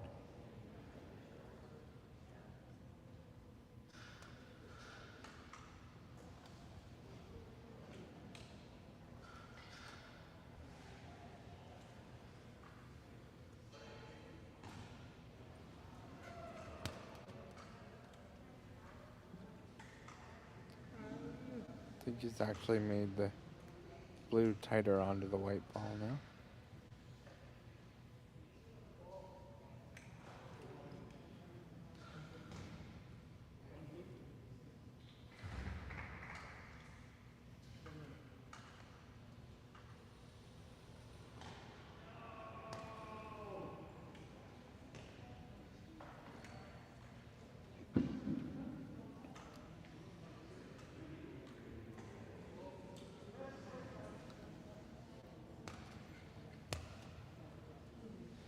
The thing that I notice with Hanif is that when he's throwing the ball, he does those automatic 3 pumps, and that's just part of his routine. That's nothing. He just does the same thing each time, which is something he learned when we were competing and traveling together. But as you notice, he's on the 3rd pump. He's letting go, but he's letting go at a downward angle. So he's essentially like beating it into the ground, which is making it difficult because, especially on the concrete floor, it's hitting the ground and there's probably a dent or a divot at the bottom of the ball, and it's just deadening the ball, and he's not getting a lot of roll out of that. I think Kyle probably still scoring 1. I'd be surprised if he's gonna make another attempt.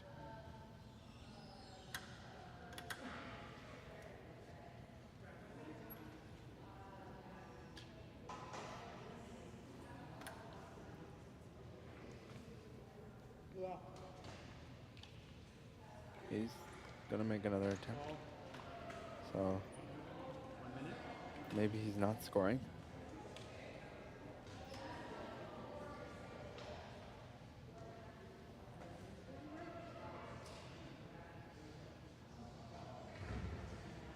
If he is scoring, there's quite a bit of risk involved.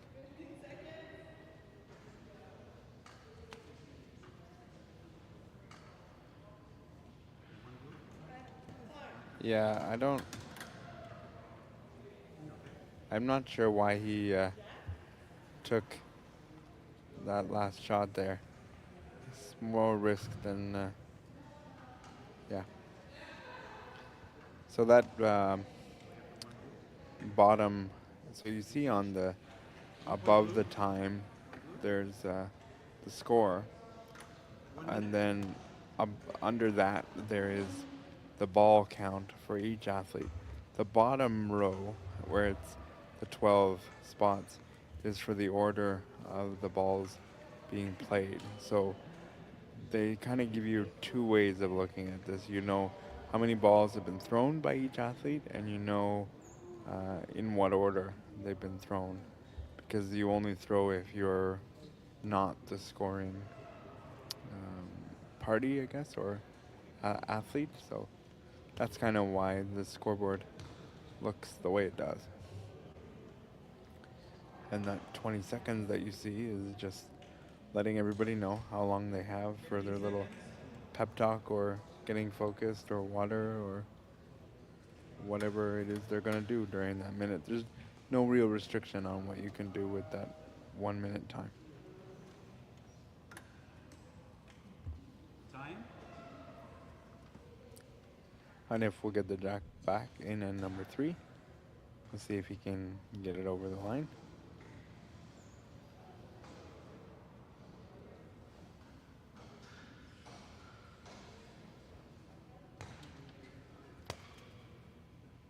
He did get it over the line this time. Hanif is usually very good at throwing the jack and then repeating his delivery the same way, and the reason for that is just because he uses the same routine. He'll grab the ball, put it in his side, and then pick it up. He'll do 3 pumps and let it go. You can see Kyle peering out the other side to see what happens with the ball. Very good first ball. I would imagine Kyle can see sort of a piece of it, but it's going to be very, very challenging to make this happen. He'll have to have some power, I think, to create some separation.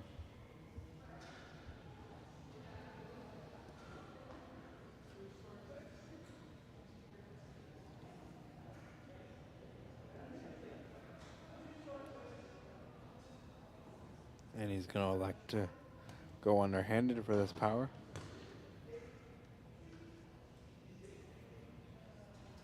You can see the big contrast between Hanif and Kyle. There's a lot more spasticity and rigidity in Kyle than there is Hanif, but because there's more flexibility with Kyle, the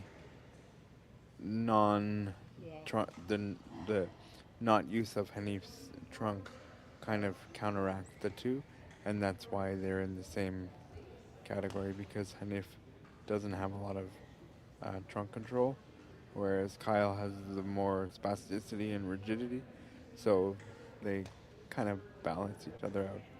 But on the surface, if you're watching this for the first time, you might think, oh, why are these two in the same category? Because it's contrastly very different, but it kind of works out in the same way. I'm pretty sure Kyle is trying to set up a ball on his side of the jack that he can eventually use and ricochet in on. He might be able to do that with this ball. I would think he would need it up a little bit more to do that, but I would certainly give it an attempt based on where that ball is.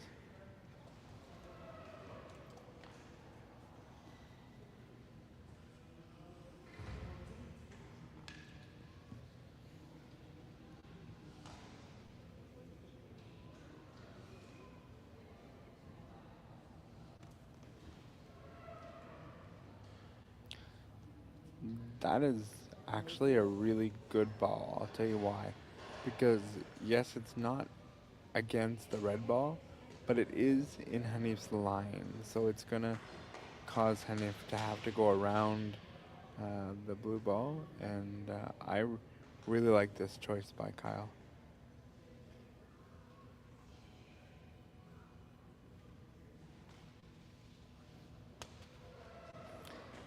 And that is an even better ball because now it really cuts down the scoring area.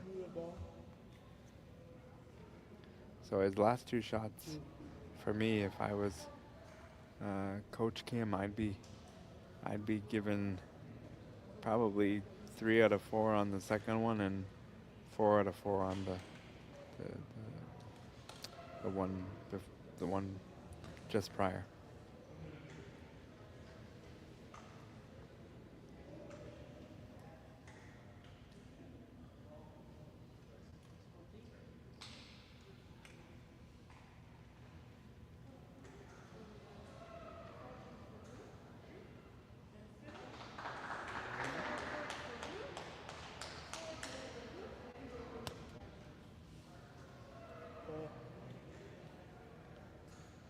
Kind of got away from Kyle there a little bit. It's really, really a challenge to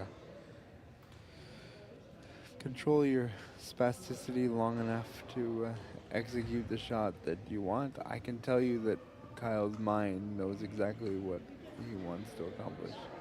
It's sometimes difficult to get the body and the mind to cooperate. Very good shot again.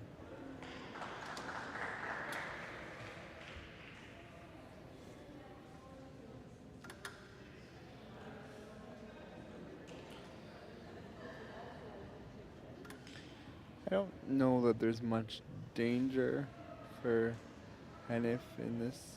I think his ball's pretty well stuck to the jack.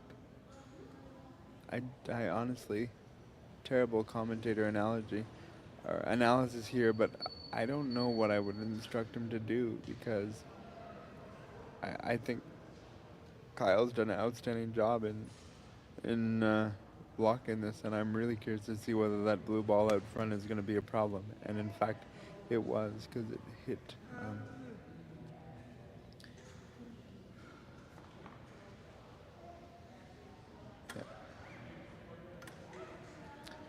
If Coach Kim didn't give that ball out front a 3 or a 4, I think now that she might have seen that it became a block, it might be changed on that score sheet.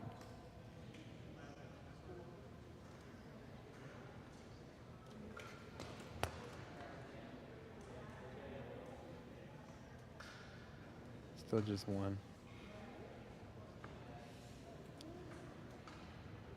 Really, this floor and Hanif's style of throwing isn't kind to him because the cement is truly deadening the ball when it is upon release. Because again, he's not releasing upwards; he's releasing in a downward motion. If he released sort of up as opposed to down, then it might be a bit easier for him.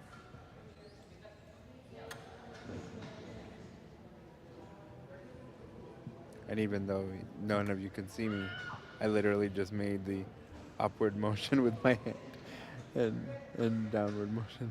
It's habit.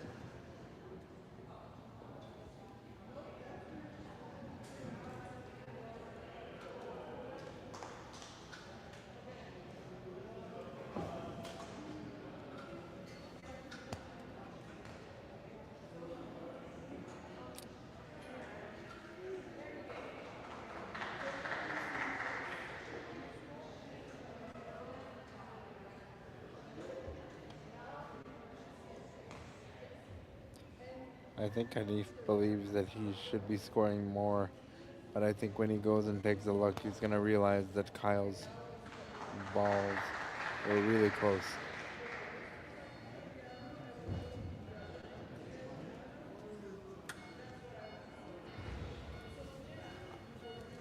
This red It is one for red. I think if I was Kyle, I would be satisfied where I am in one regard. I think I would say I'm down one going into the final end. But I also could look at this and say you've had 3 out of 4 jacks.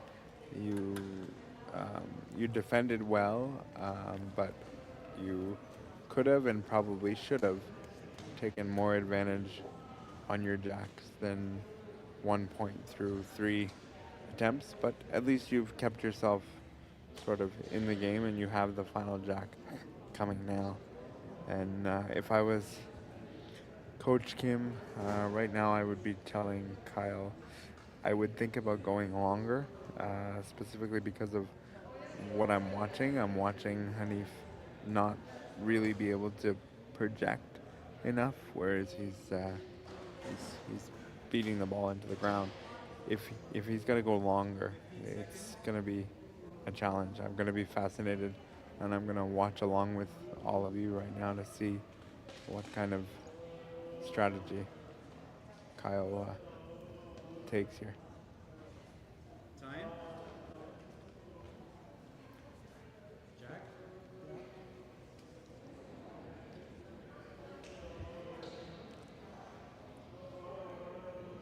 He's not as much angled to his side of the court, so I am wondering if there's something to what I said about going longer here.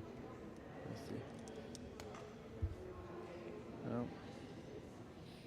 Athletes are creatures of habit. When they have their spot, they don't want to stray from that.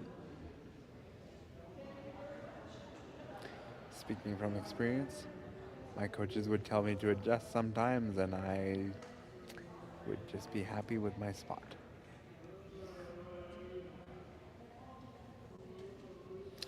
Athletes don't like change.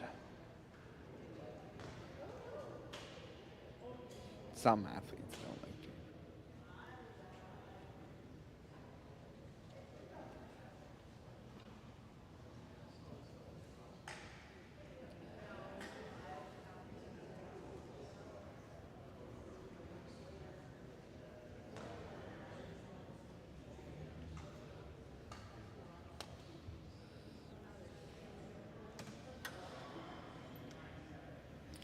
Lots of room there for NF to get in. I think it's more blocking Kyle than it is NF.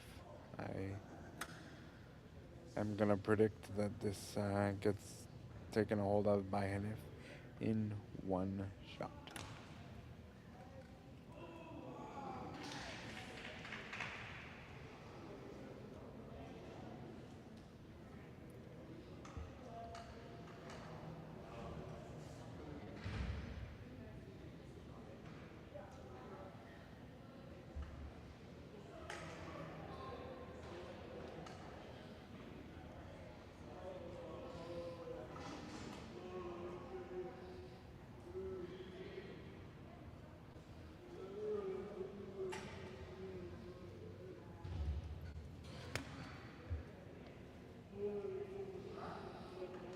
And I was right.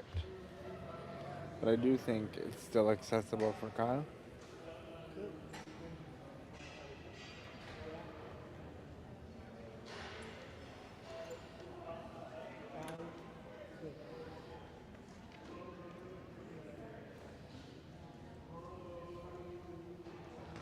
Kicking. Again, that is a legal move in the BC1 category, but only the BC1 category is kicking legal.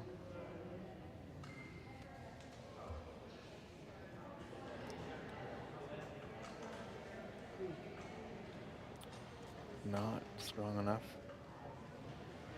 I fear that he's building a wall where he might not be able to get through, which is going to be a challenge.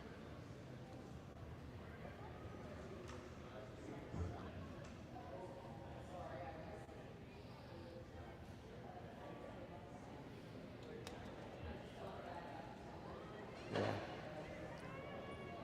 He's going to need to use some strength. If we look at this in the way, those 3 balls, he's got to hit the center one and hope that it stays.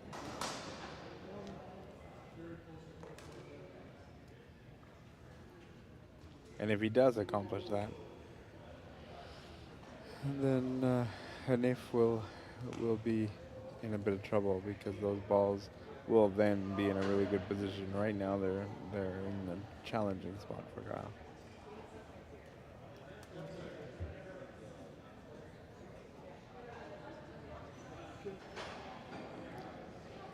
Two more balls. He's got to be scoring within the next 2 balls, otherwise Hanif will have a victory.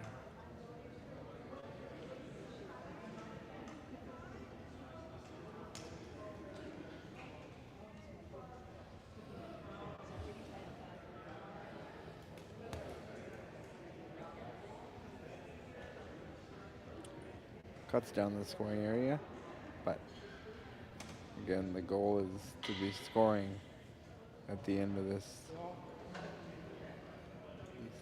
ball. 1 minute's been called by the timekeeper and then relayed by the ref.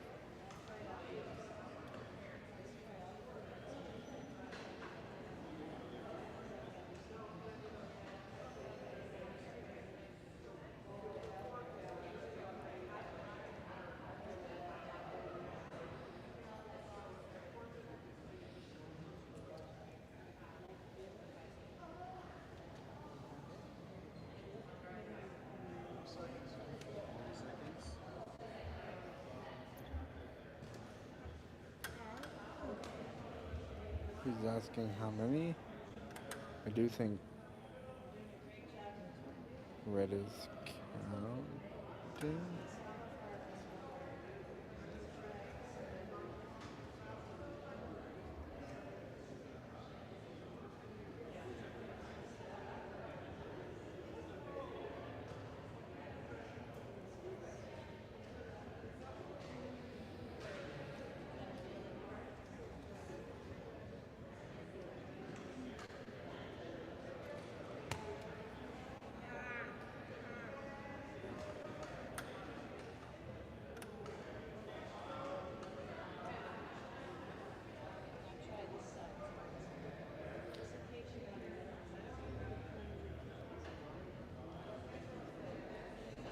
And they've held themselves to a incredibly high standard and wants the best for every shot, and he got it that time.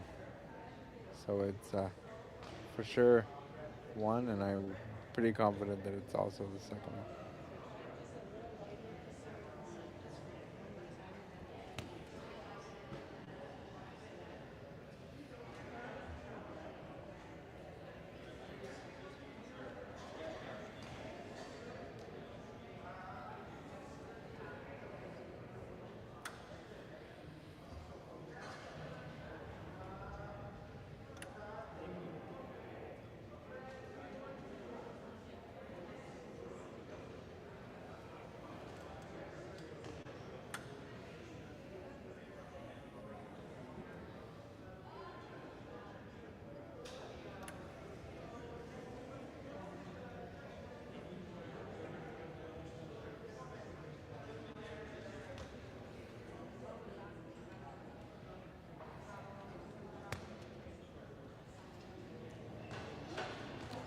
I don't think that one's scoring, but it's in the around the jack.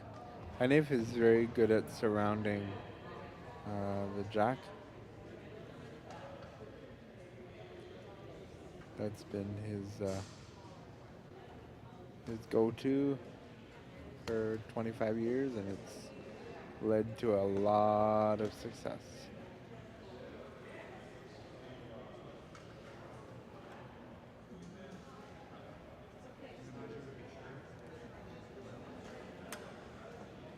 The referee's gonna measure just to be sure, as he said.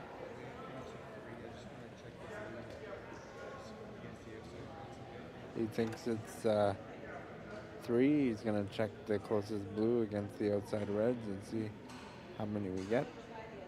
From what we're looking at here, I Would be surprised if any of the outside ones are scoring. But, you know.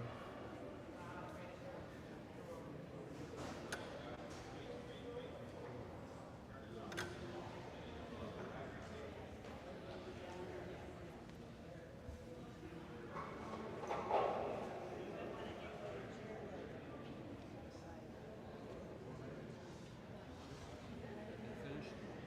4 reds. He did get the fourth one, so he got the one outside.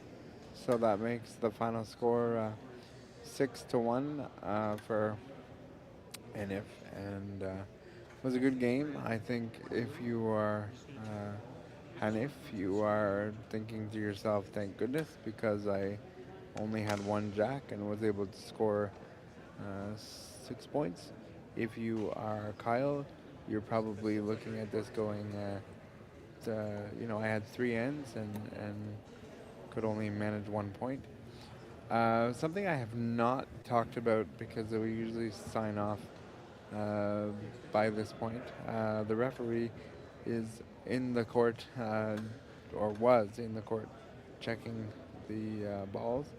And this is to make sure that there is no substance on the balls. So any kind of like sticky or chalky substance, that is no longer allowed. I am going to call that the Brock Richardson rule. There's a couple of those rules in the rule book now. I used to use gymnast spray on chalk, which would give me a better grip. You are no longer allowed to do that. So if there's any kind of, you know, adhesive substance, then it would be a no-go. They felt that that chalk is too much of an advantage to the athlete, but I think with cerebral palsy and other disabilities that are in the sport, you kind of need a little bit more help because the palms get sweatier than quicker than other athletes. So that's why they do that, and then they pack them up. They're supposed to do it, I believe.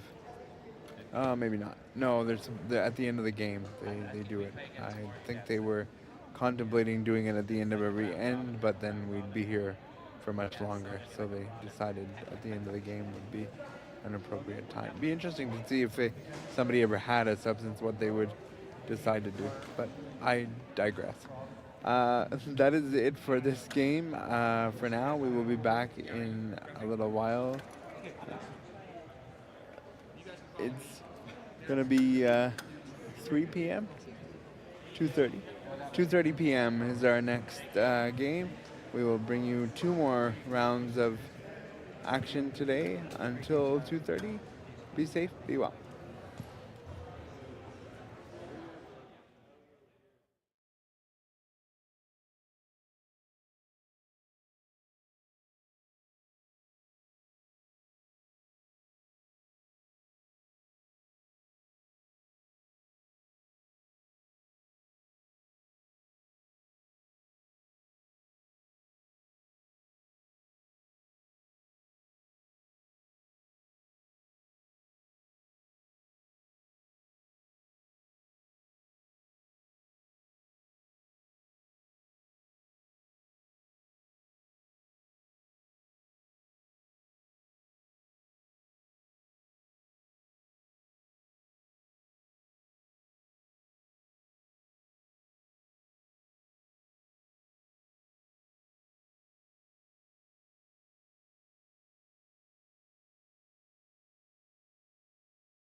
we have a BC3 matchup.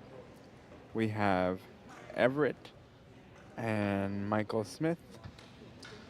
In this game, it is a BC3 game, which means both athletes need to use a ramp to propel their ball, and thus they need a sports assistant, and at all times during the play, in the end, they must remain facing their athlete and only taking direction from their athlete. They will turn around at the end of the end to collect the balls and look at the situation if the referee leaves it on the floor. Um, yeah, and then in this matchup, the These red clock patches. will read at 6 minutes. That's because there's a lot more that goes on with BC3s, so they require a bit more time. BC1s have 4 minutes and 30 seconds. BC2s have 3 minutes and 30 seconds, and I believe 3 minutes and 30 seconds also for the BC4s. Everett is red, so that is who will start with the jack. And we're off again.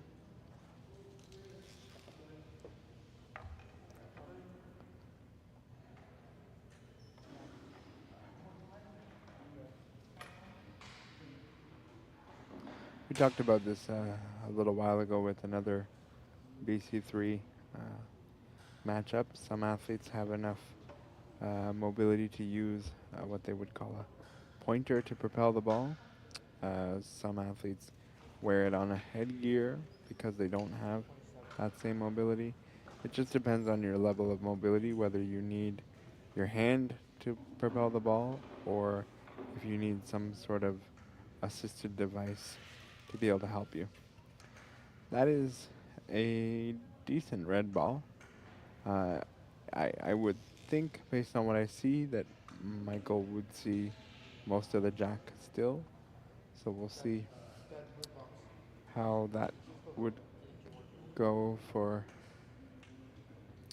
Michael.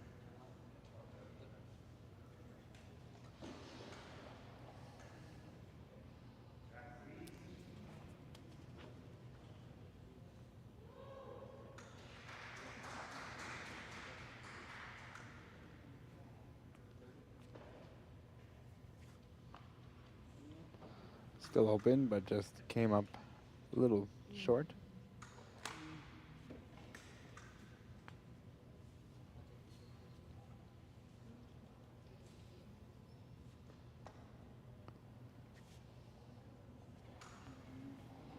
Oh no, my apologies.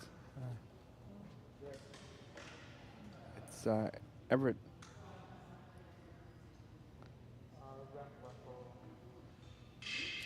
I apologize. Both sport assistants were moving.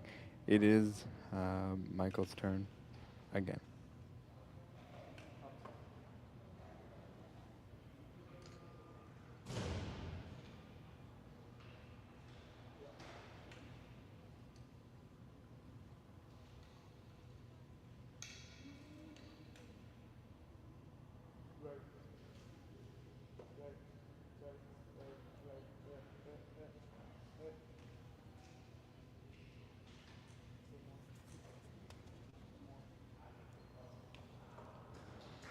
Decent shot by Michael. He's now created himself a bigger target. So what I mean by that is now he's got the red, the white, and the blue.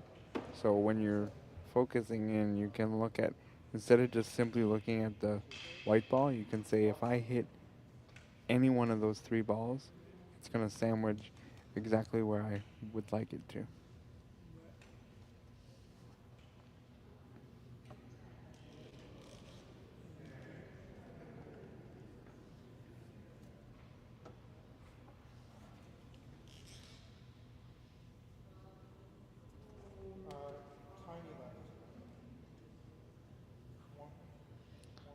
Went a little bit to the right of the jack, a little bit too far.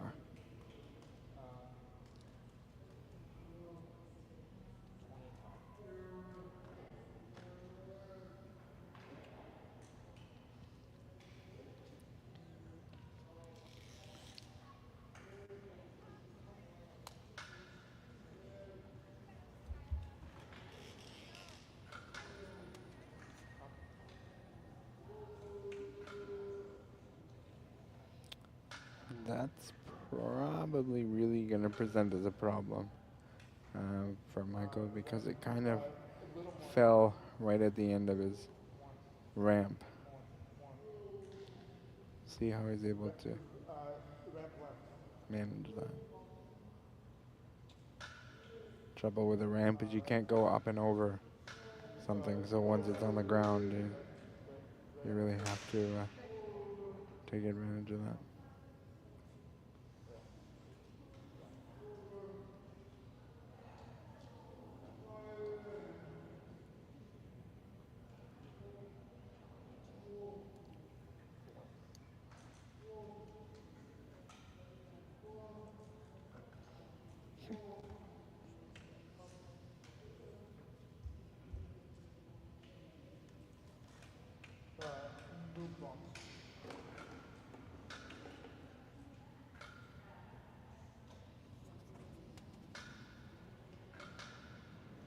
He was able to get around it, but just didn't quite get where he wanted to.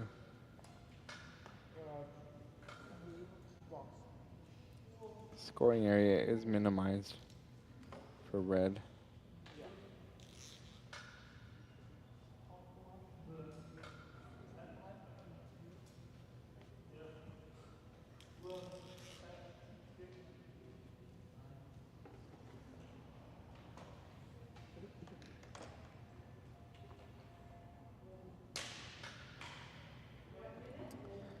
This is why we see such a contrast in times for the different categories. Because if we take a look at the BC3s, they started with 6 minutes, and Michael's got a minute, almost a minute left here, and he's still got one more ball. So they need a lot of their time to accomplish what they want to, because they've got to make sure that they're lined up the right way, communicating with their sports assistant, making sure that their sports assistant understands what they want. They just need every second that matters.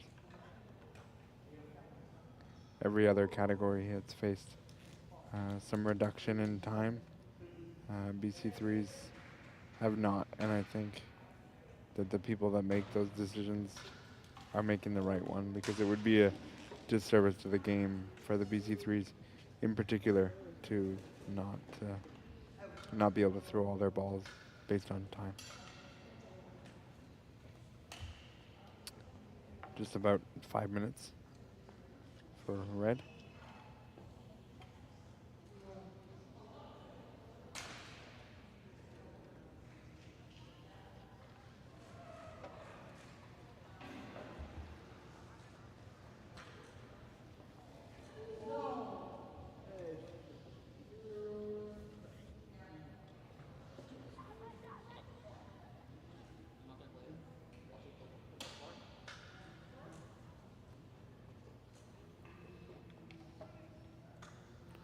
Building up the ramp, so there's some level of power coming.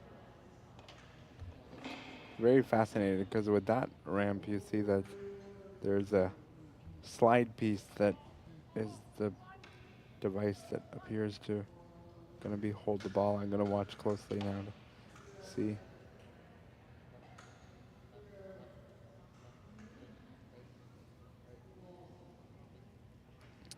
Yeah, so the device itself kind of holds the ball there versus the sport assistant. And that just takes away from the whole risk of the sport assistant is holding the ball, and for whatever reason, if their finger is the last thing to touch the ball, that ball is no longer allowed. So if you can avoid having your sport assistant be anywhere near the last thing to touch the bocce ball, that's probably what you want. It doesn't matter if the ramp is the last thing to touch it. It matters more if the human is the last thing to touch it, because we want the athlete to be in full control.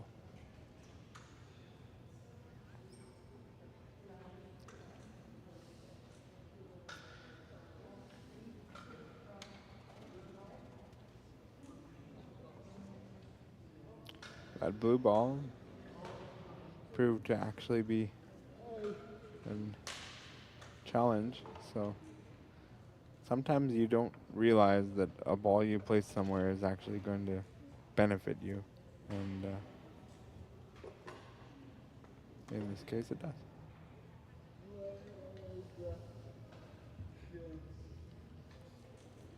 The sports assistant has asked for something, and it was just to confirm the score. The athletes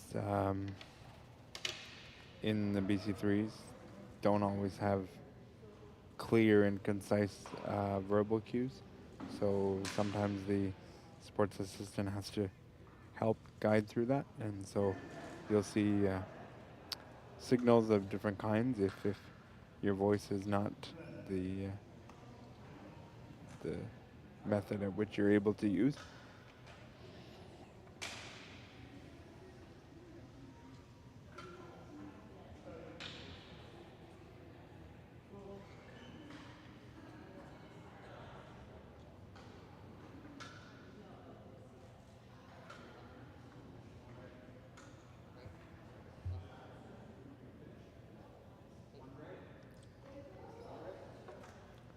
$130 for two balls. I think we safe to say we'll be able to get both of these out. If they don't, it's my fault because I jinxed.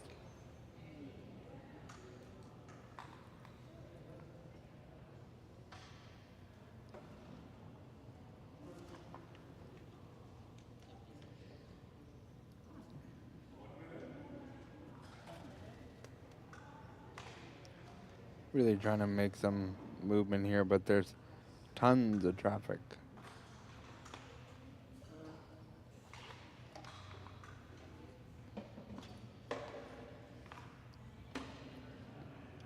The BC3 category, you really have to be in tune with your athlete because everything has to move like a well-oiled machine on this.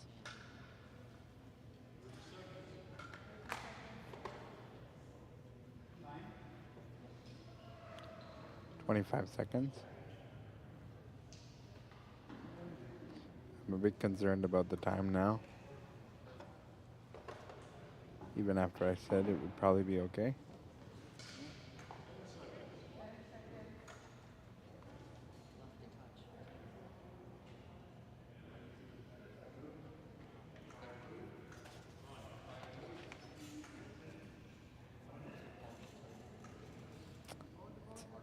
It's interesting because I think the referee was gonna stop that because the clock did hit 0, but I guess they felt that it had gone off. Everett gets 1 point, and that's what you want to do when you have the jack. You want to score and keep your opponent to no score. 40 seconds left in this mini break. This is the opportunity for the sports assistants to pick up the balls, give the athletes some time to breathe. The sports assistants really can't give them any, concrete coaching advice because they haven't been facing the court. But they can give them pep talks and encouragement regardless. So.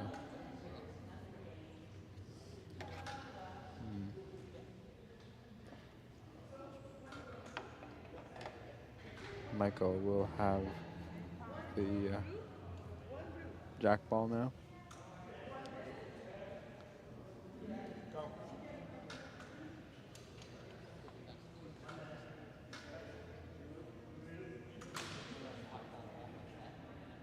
There is a conversation occurring between our referee and Michael. Don't know if Michael is possibly contesting the last ball being released. Not too sure. the sport assistant and Everett seem minorly involved in the conversation.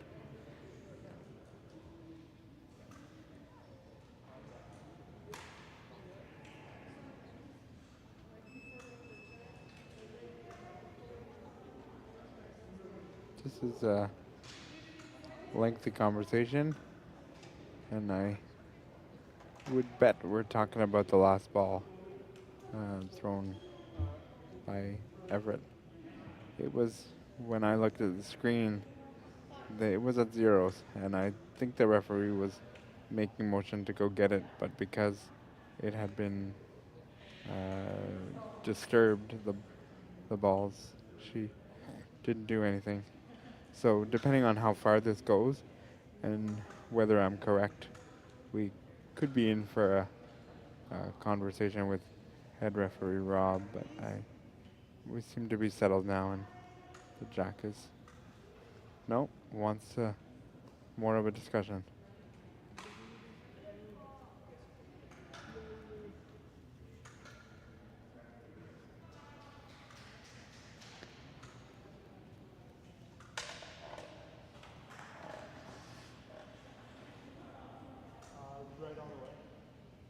Everybody seems satisfied with conversation. I wish the referee had a microphone in their pocket so we could tune into the conversation, but to no avail. Everybody seems satisfied, and we should get the jack anytime now.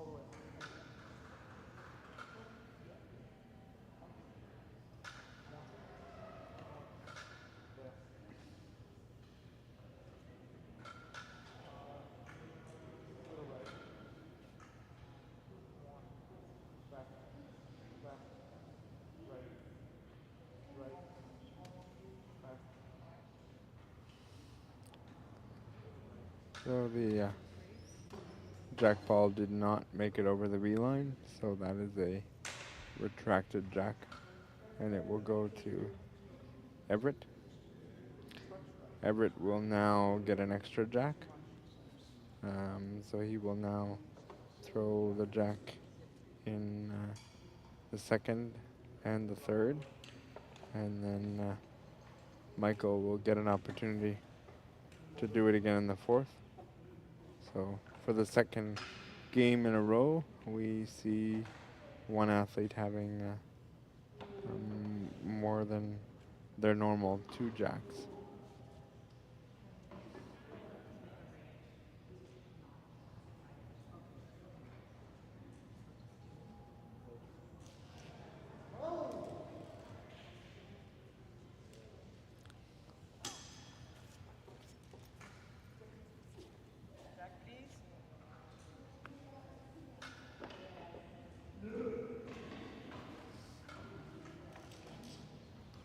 Seems to be a continued conversation with the athletes and the referee. I'm not too sure what's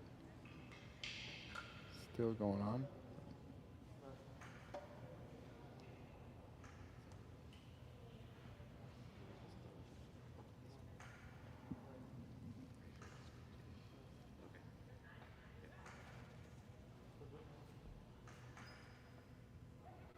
The jack is in play.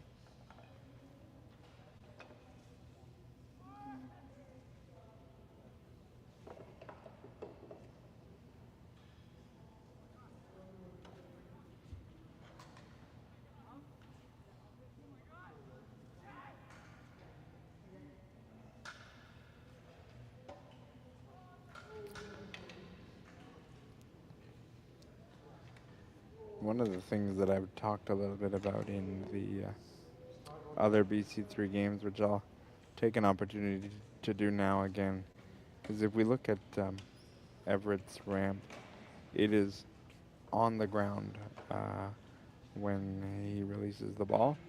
And so what that does is it makes sure that the ball has continuous contact with the ground. So it's coming from the ramp and stays on the ground the entire time. If we look at Michael situation, it's a bit different because there's quite a drop from the end of the ramp to the floor, and when it hits the floor, it is taking a lot of the steam out of the ball, and so that's why for BC3s you want to have as much contact with the floor and the ball for as long as possible and minimize how long your ball is in the air, because it takes the steam out of it the more it's in the air.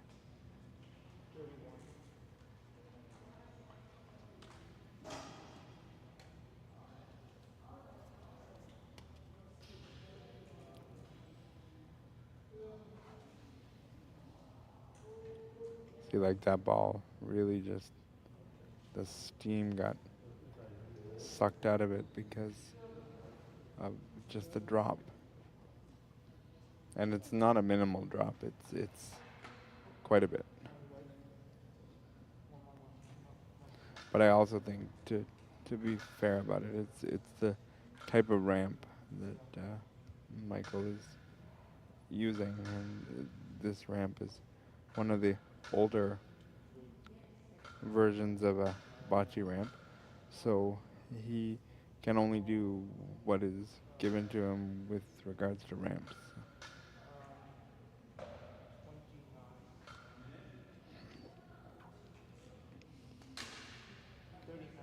And ramps can be quite expensive to purchase and build, but you need those more high-tech ramps when you want to move up.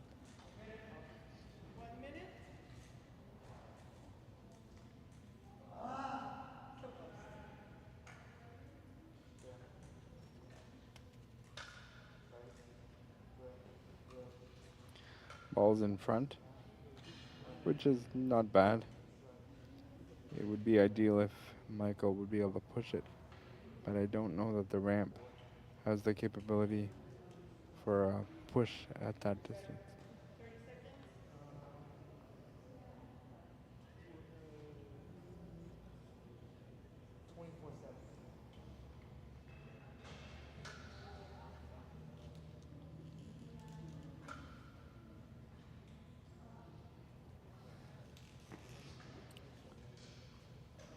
Time is certainly going to play a factor here, because we're only on ball 3 and we're still ticking away with time here.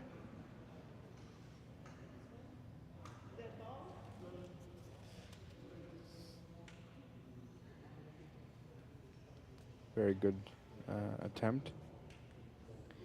If he could do that again and maybe ricochet off that ball that is there, that might be his best play. I would love for him to push the blue, but I just don't think that's there in the capability of this ramp.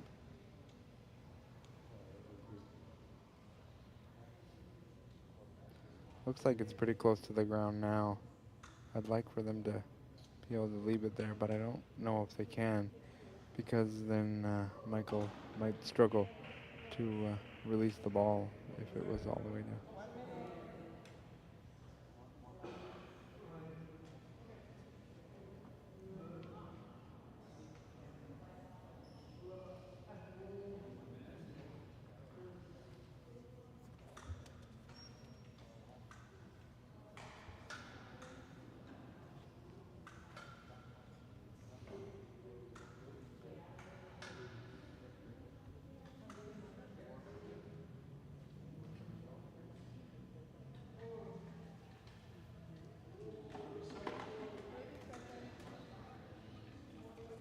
Seconds. And he's got one more ball. He's having to be very quick, so his aim, because of that, is having to sacrifice, because he just doesn't have a lot of time to really align his ramp.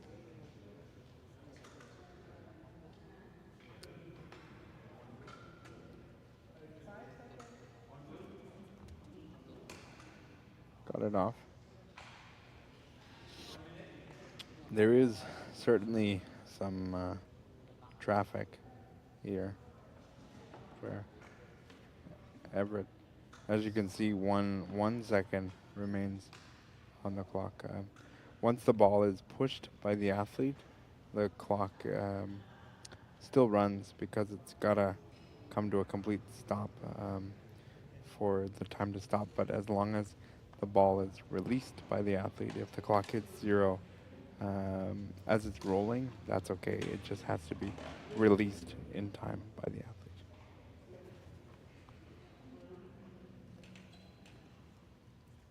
Those balls way out in front are presenting to be a challenge.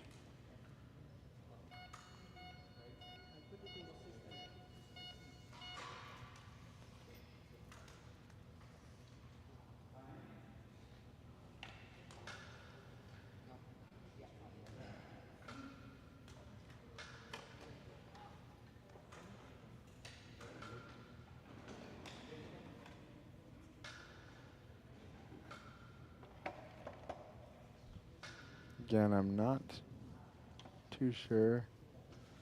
Maybe something wrong with the clock, but I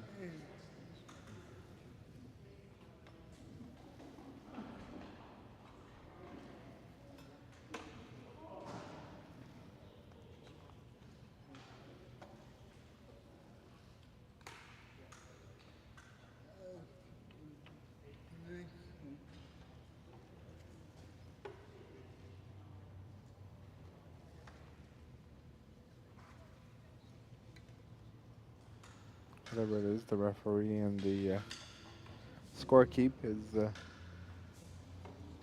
trying to figure things out.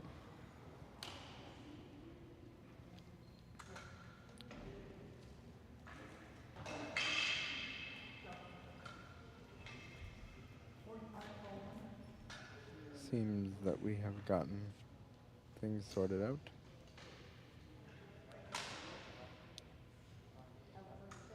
If you might see that Everett is using headphones. If I was to guess, it would be for possibly one of two purposes. One, to drown out the noise to help you be focused. And the other is because of the loud ambient noise here in the venue. He might be concerned about possibly having a spasm in the middle of throwing, and so it could be to take the noise away.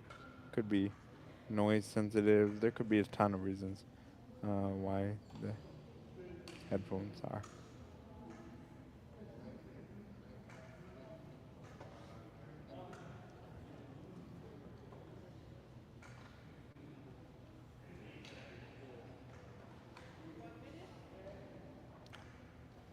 Some power is coming, not necessarily the maximum amount of the power, but certainly there's an extension on there.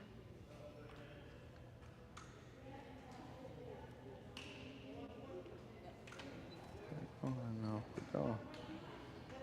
I fear because what's happening is that he's pushing the blue balls closer, and if Everett is not careful, he may end up giving away points because he's moving the blue balls more in line with the jack, particularly with that last ball. And if he hits it again, I fear that it's going into the white ball.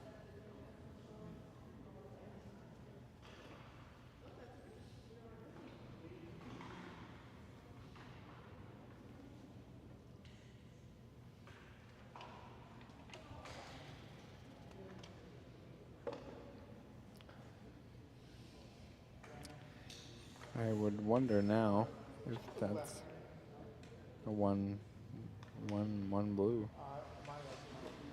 That angle we're looking at right now makes it that blue is suspiciously closer. I wish we had a bigger lens that we could zoom in just a titch more to find out, but I would.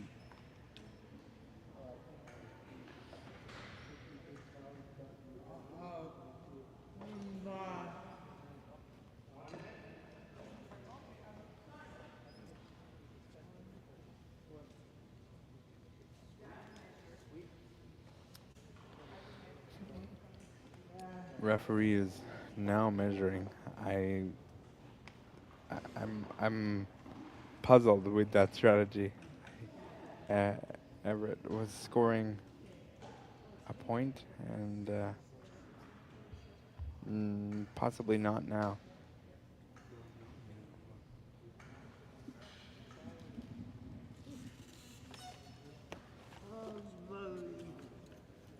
Yeah. I think the athlete just realized what might have occurred here, and I think we may be finding that we gave a point to.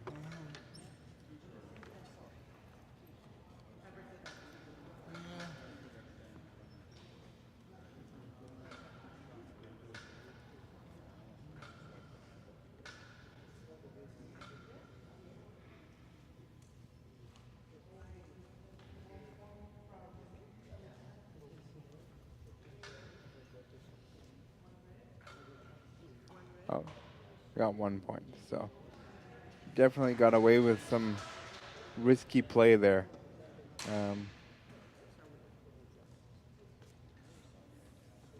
That means it's 2-0 for Everett.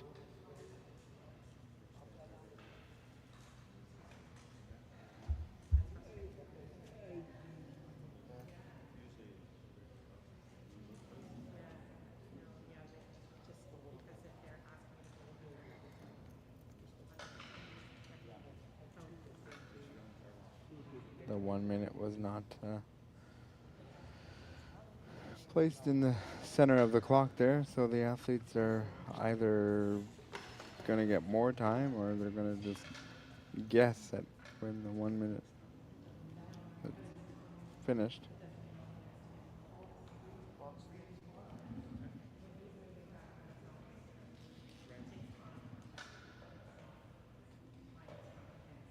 I'm not too sure. The referee has picked up the vast majority of the bocce balls, and the attendants are communicating with the sports assistants, excuse me, are communicating with each other.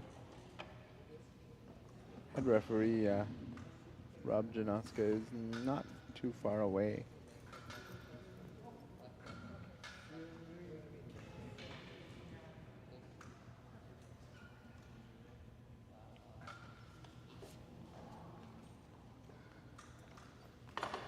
We'll proceed now with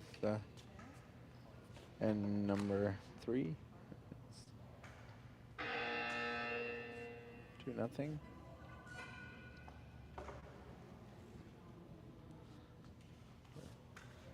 Evan.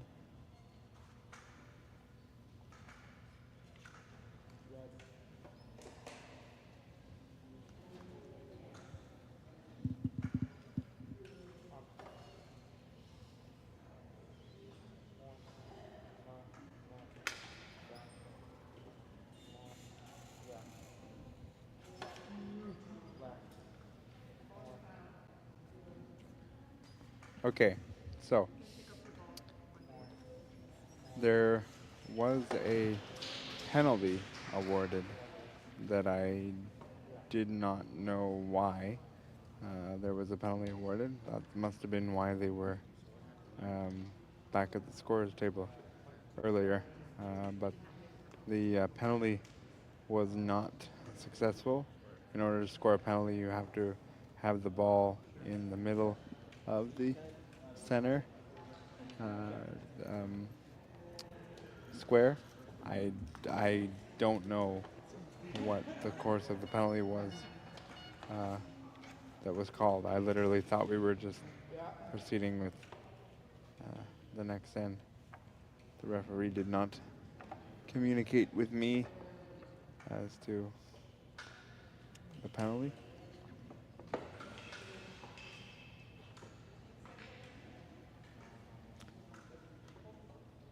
Only thing I can think of.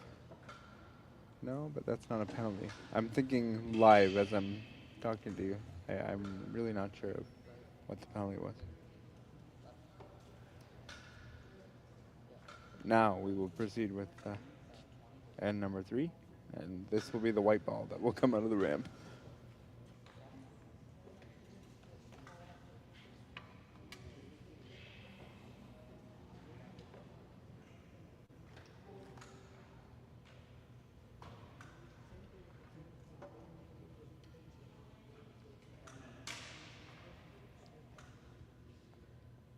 Evan leading 2-0 as we're beginning the third end of play.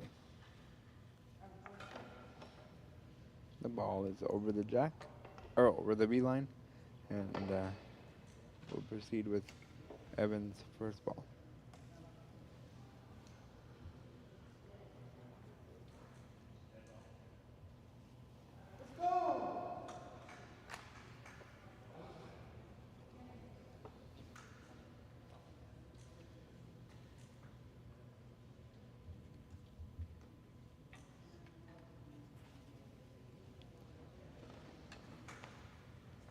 Ball in line. Everett, nice sort of line with the jack, but not exactly where you would want it, but it's in line and possibly promotable.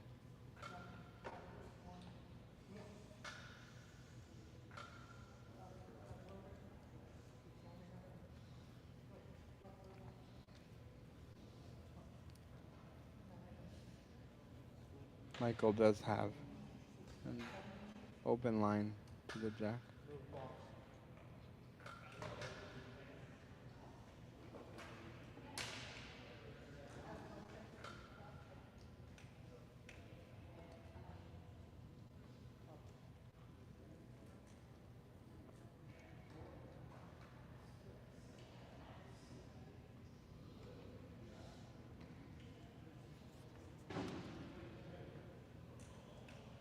Very nice first ball by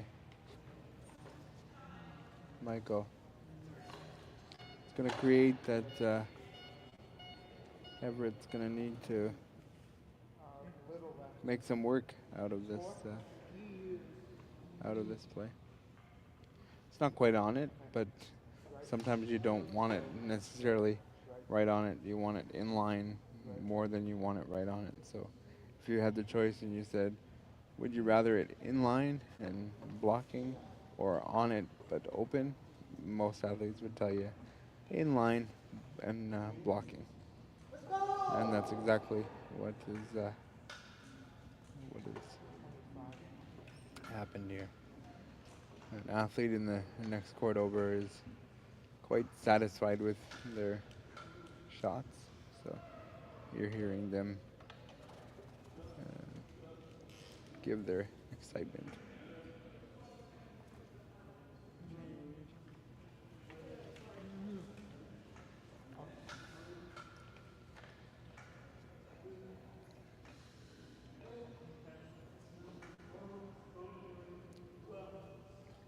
This is, I would say, first time in this game that we've seen Everett try to chase the end.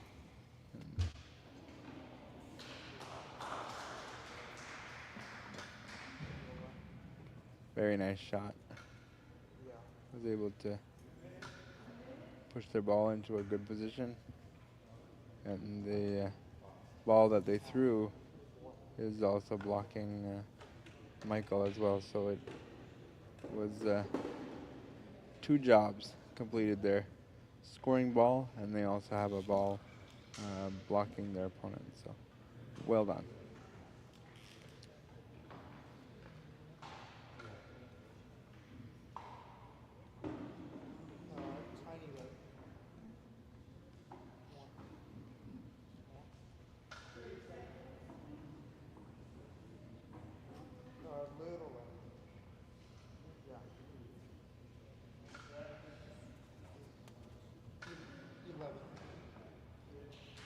Very nice shot again. Right in the right spot. Kind of threaded the needle there too. So.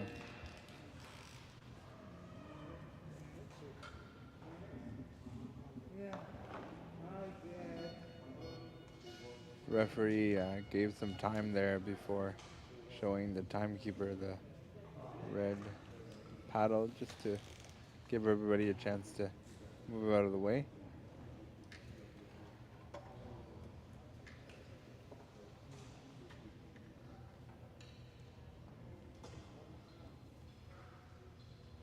Very nice shooting on both sides in this end.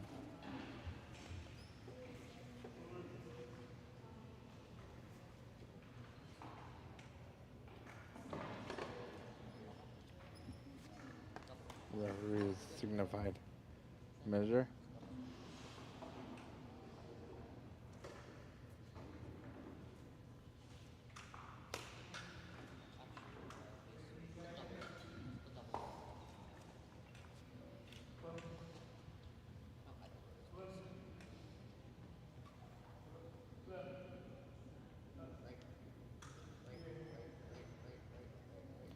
Some very good good shooting here.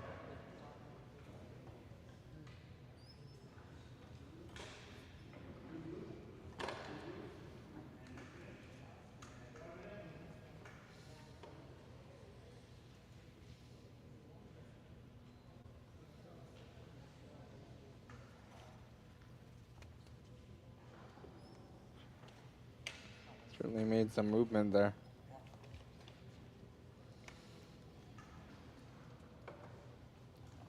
Seems to me that one touch either way is going to make some movement here.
That was a softer ball, and with the impact of the floor, when it hit the ground, it just kind of died in front there.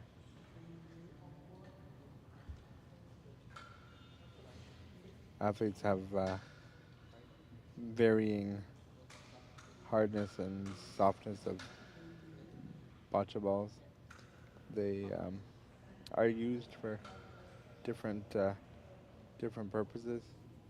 You would use harder balls for more distance or pushing or displacing.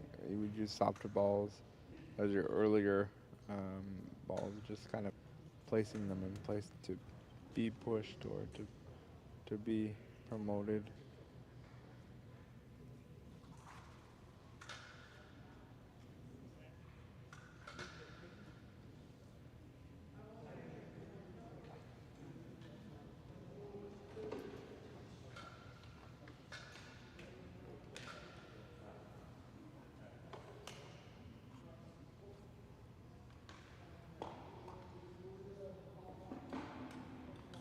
Just over 2 minutes.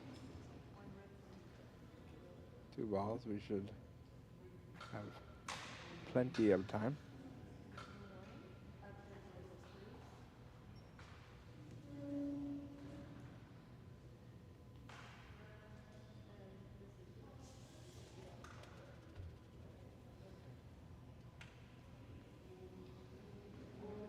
Tried to just make some contact there and ultimately missed.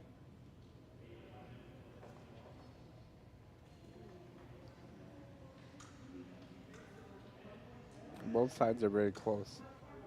So any kind of movement one way or the other might change this. But I think for Michael in particular, he's down to some softer balls. So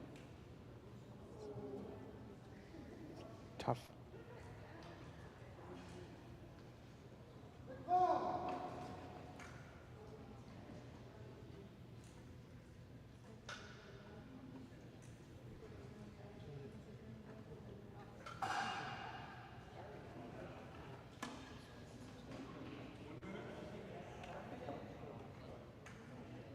One minute's been called, but that's okay. He's got the ball on the ramp, so once he gets his arm to push, we'll be good.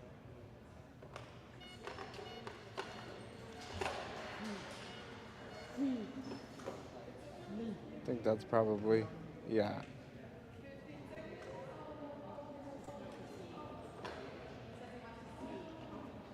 Oh, he wants to see.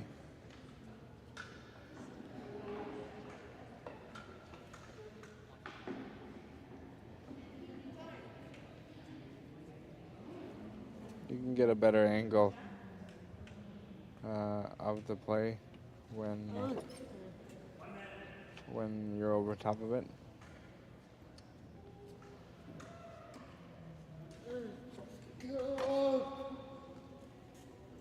Yeah.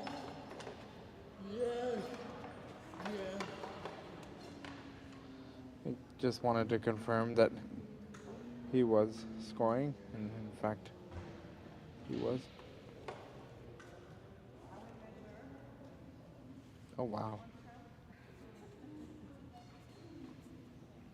Oof. If the referee's going to measure, I would have, when I went out there, I would have made sure that it was one red before I got rid of my last one. I thought the athlete was confident in the fact that he was scoring.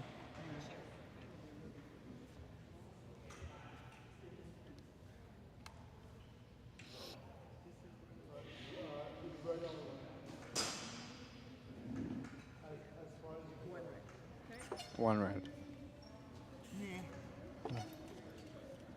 Thank goodness for that, because it would have been awful if it was one blue after had gone and checked. And but crisis averted, one red. The referee will confirm this, and we will move on to another game.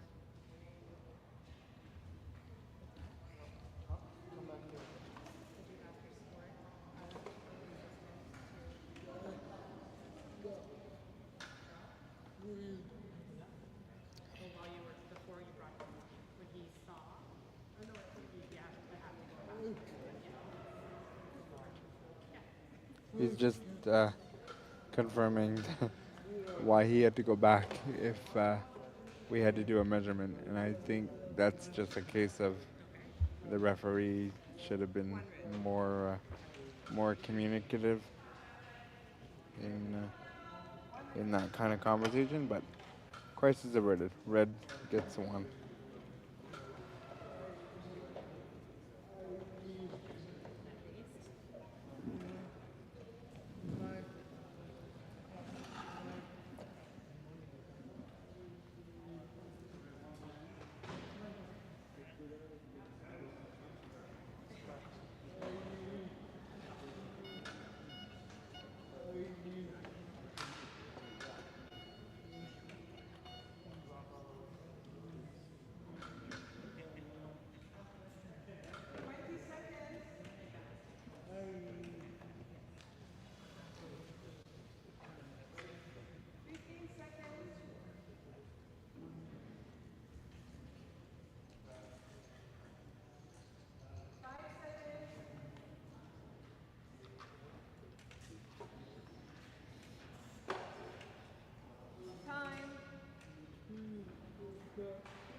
not sure what, why. I was looking down. Oh, you know why? Yeah, they, the balls must have uh, fallen and rolled onto the court, and when that happens, as unfortunate as that is, all the balls become lost. So, I believe what is going to happen now is the jack will be presented, and blue will invariably score 6 points. That is one of the real, true, unfortunate rules that now exist in the sport.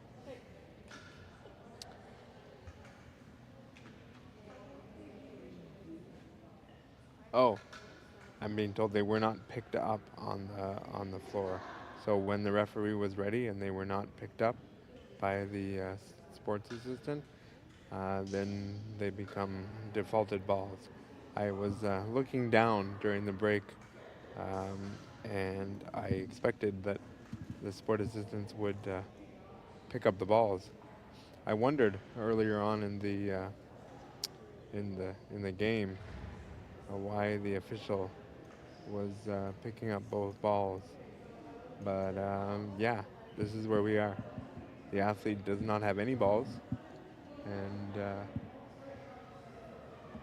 yeah, this is one of those unfortunate rules. But when you're told by the official to pick up your balls, you need to do that.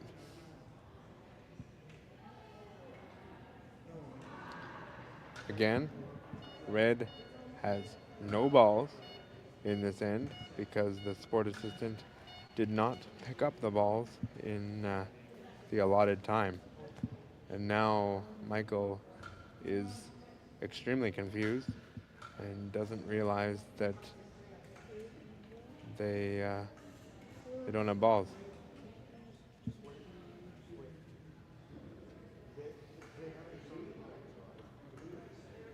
Just so we're all on the same page, this does not happen. I'm gonna go with next to ever. So the athlete is incredibly uh, confused, and literally all they will need to do is make sure that their 6 balls remain on the court, and the final score will be 6-3.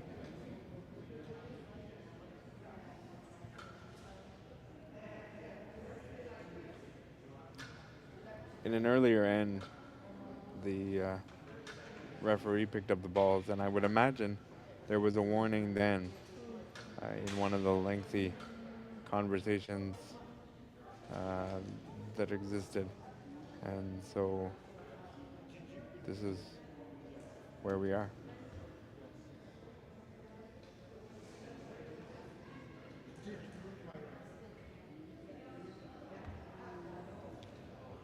In my 18 years-ish,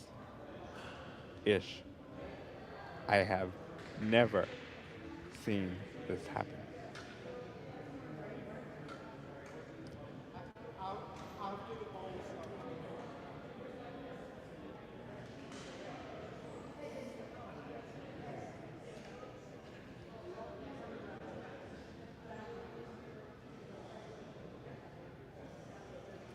Apologize that I did not give that to you in live time.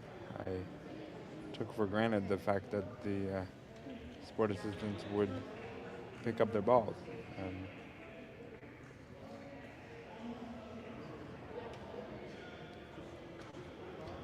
The other side of this is that Michael has to ensure that he puts all his balls in play prior to the end of the 2 minutes and 20 seconds.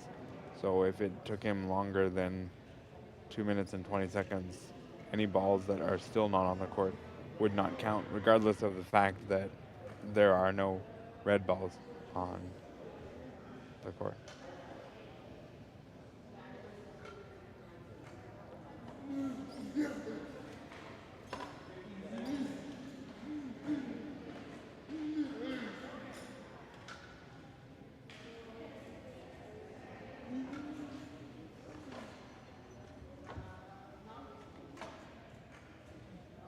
I'm not sure where the other player went.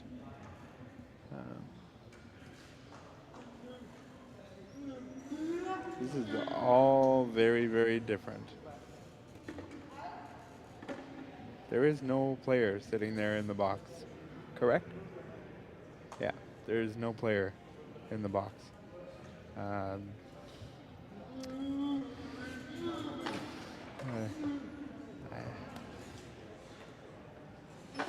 yeah, he's having an emotional breakdown for obvious reasons.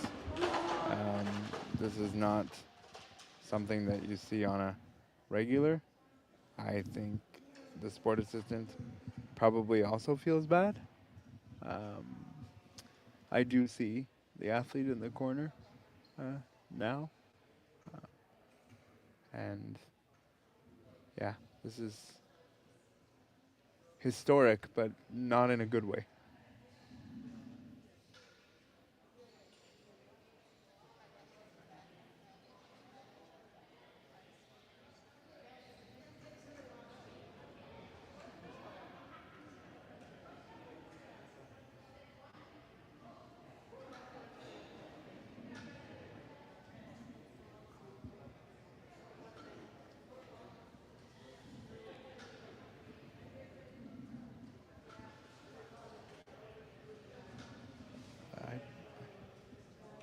Are they?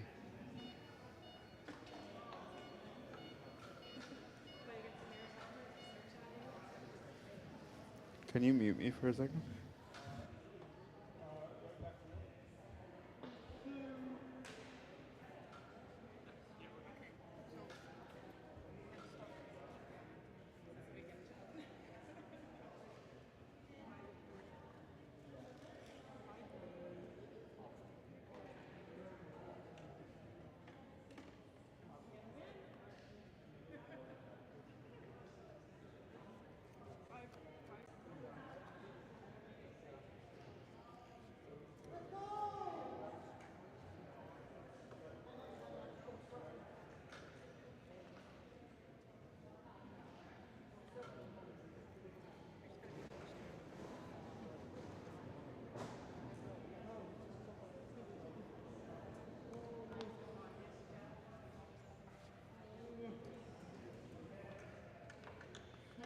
You're good.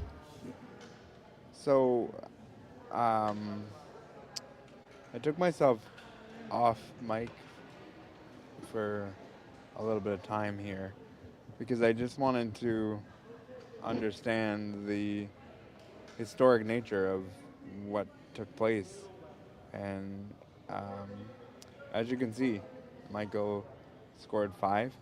The final score is 5-3 for Michael. There was some clear confusion. In the 1 minute time that is between the ends, yes, you can talk to your athlete, um, but it is your responsibility to go pick up the balls. The referee was giving some warning, but by conversation that I had around me, it was kind of a bit of both was the issue at hand here. There was conversation between athletes and athletes, sports assistants, sports assistants. There was a ton going on here. This is not the way you want to see a game end. Red was having a really good game, and mishap like that happens, and rules are rules, and we're at a national event, but like I said, I have never seen anything occur in this manner. So the final score was 5-3 for Michael K. And that's where it is. And if I if I sound stunned, it's kind of because I am. You don't don't see things like this, but a win is a win, and all just gonna have to be a slightly more on point. And again, I want to reiterate that this is not something anybody wants to see, but we are at a national event, and so these are the things, rules need to be followed, and even when there's miscommunication on multiple parts, we end up where we are. That is the end of this session. We have one more coming up in a little while, 4 o'clock Eastern Time. Will be our final game of the day, and then we'll be back tomorrow and Sunday. And I hope you've enjoyed this match, because you truly saw something you've likely never seen before. And until we talk at 4 o'clock, be safe.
Welcome to our final game of the day. We have a BC2 matchup to bring to you.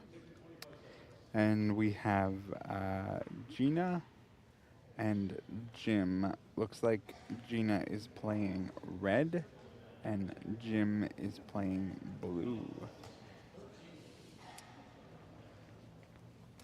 We played an earlier game where we saw Jim come up a little light. Jenna, excuse me. Jenna and Jim.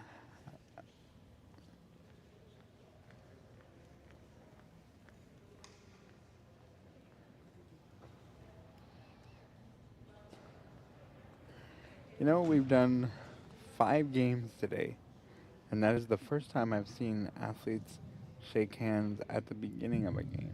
I like this. Cindy is our referee, and she just loves being on the streamed court. I'm kidding, she doesn't. But she's a very experienced referee, so we'll be in good hands for the next half an hour or so.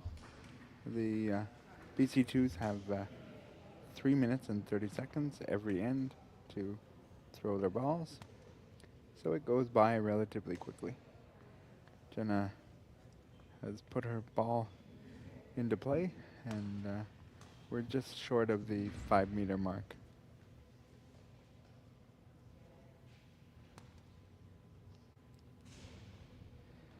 Wow. Very good ball by Jenna. It would be what I would consider a 4 out of 4. I think it's blocking all angles of the jack. Jim may have a piece of it, but a piece would be the best he would have. The only benefit is that I believe Jenna is playing with harder bocce balls, so they would be easier to move just based on the firmness that will exist in the ball.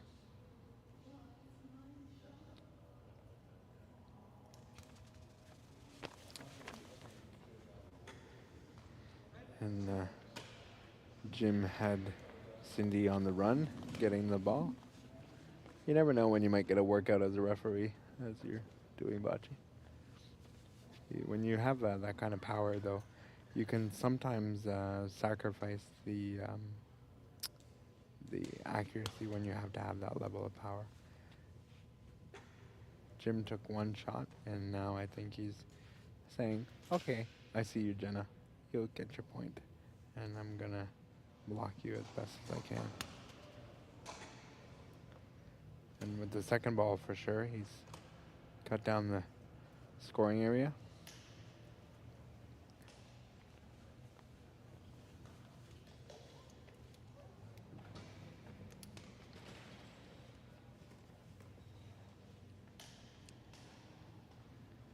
If you were with me in the last game, I'm going to explain something that I haven't explained all tournament because I've never seen it happen. So stay tuned for just a bit of an explanation so that everybody knows and understands why between the ends is important for efficiency and quickness.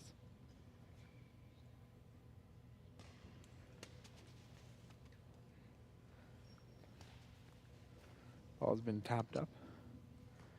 It's obviously not quite on the jack, the red ball, because Cindy had to look over the field of play, but red is still, in fact, counting.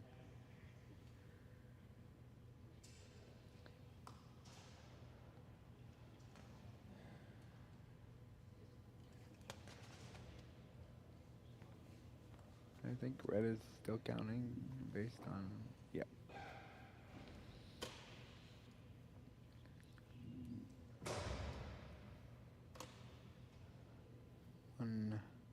1:20 left for this final ball.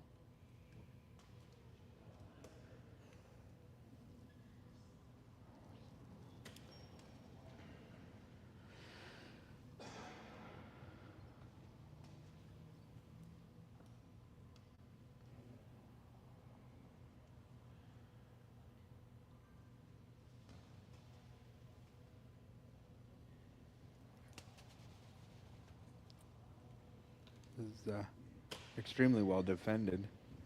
If red is still scoring, find out.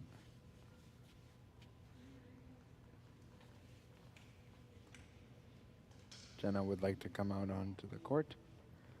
So because she's in a manual chair, the referee will assist her.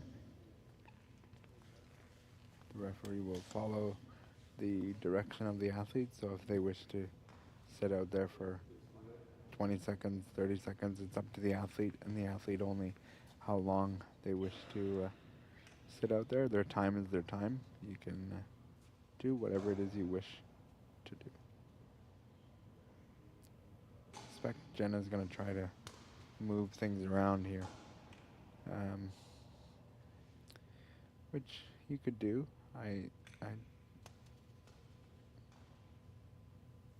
No, she's just seeming to draw.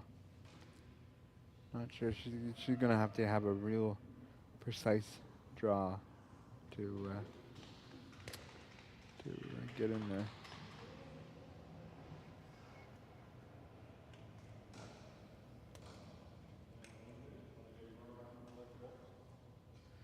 Still one, red.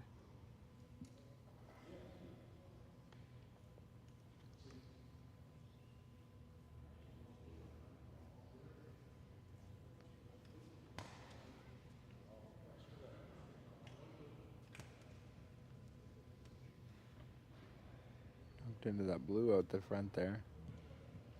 Sometimes when you think of the ball being so far up front, you kind of, as an athlete, you can get yourself kind of caught in a scenario where it's like, oh man, it's too far in front. But sometimes balls hit into other balls that are further in front. So there's never really a bad ball unless it's way far away.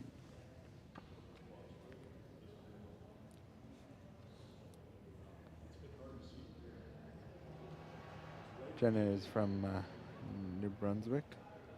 That's cool. This is a national event, so we have people from various provinces. We don't have a lot of any of the national team members, as a lot of them competed at the Worlds in China. Red scores one. Now, if you were with me earlier, you will know what took place. But don't take for granted the 1 minute that is there, because you need to have the balls back to the athletes within that 1 minute. In the game prior to this, they were talking to their athlete and didn't pick up the balls, and they didn't have any balls to throw in the sixth end. So their opponent won 5-3 because they didn't have any balls. So as much as we take for granted the 1 minute, it is really important to just pick up and be efficient. In this case, though, the official was part of the picking up process, so it happened in the final end of the previous game, where the attendant was, sports assistant, excuse me, was dealing with some other situation that took place, and just kind of elapsed her how much time had gone by. Be interesting to know in this case, though, if the referee didn't pick it up in a minute, if that would.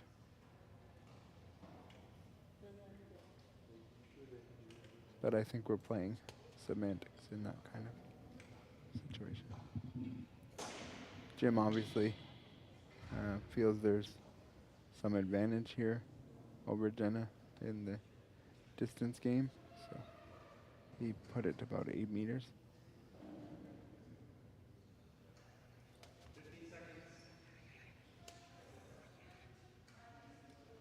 He's quite satisfied with that shot. A couple of balls can fit between the white and the blue, but when you're at that distance, that is a very, very good first ball.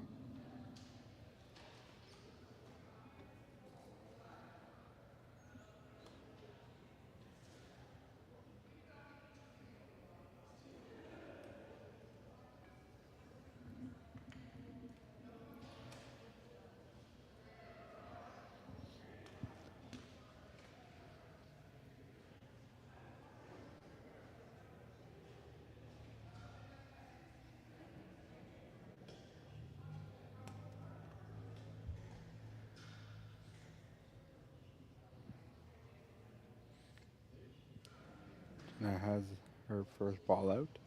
It is further away, but because the scoring area is further away, you don't have to shut it down as tightly, but she'll need to get a ball or two closer than that red ball.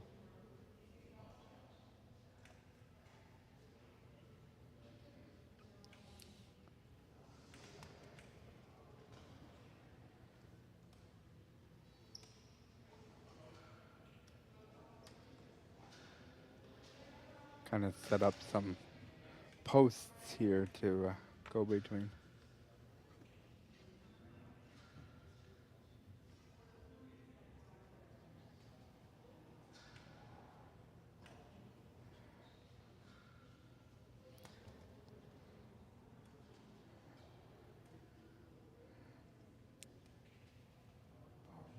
Falling short.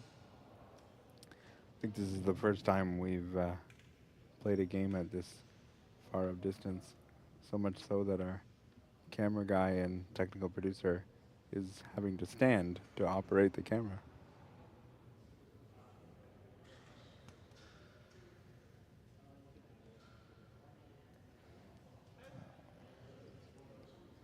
Had the right line, just went outside the blue lines of the court. Got two more balls coming.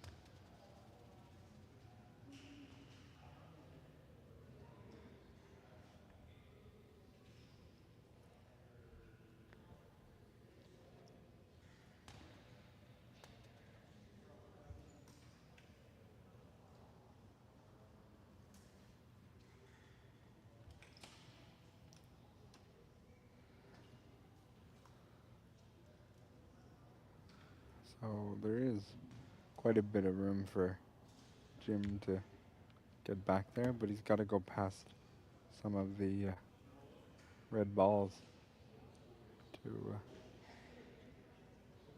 get it in.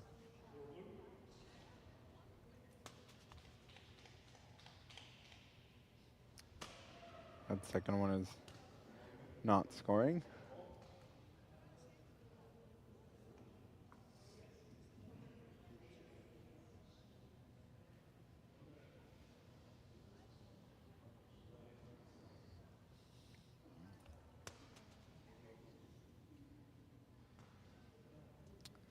That one would be, so it would be two for blue. Still having three balls.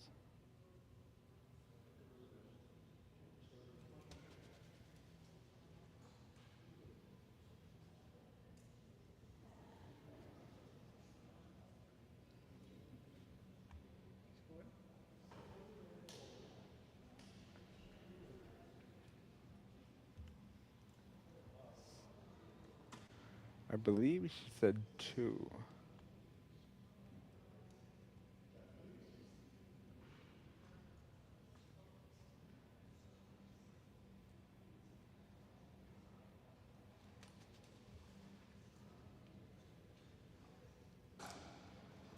As you get closer to the last balls, you may have softer balls that are used for different purposes, which are harder to get certain distances, and I think that's what we're now running into with Jim.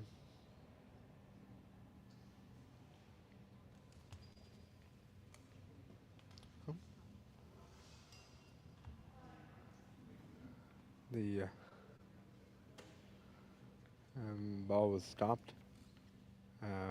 Jim is on the line, so there will be a penalty assessed to Jenna. We'll explain that in a second. Found it fascinating that the referee stopped the ball and had to then check the tire, but I guess if you weren't confident, you better stop the ball in case it disrupts the circumstance. But normally, before you make that call, you're pretty confident that the player was on the line or the wheel was on the line of the box, and in this case, it was.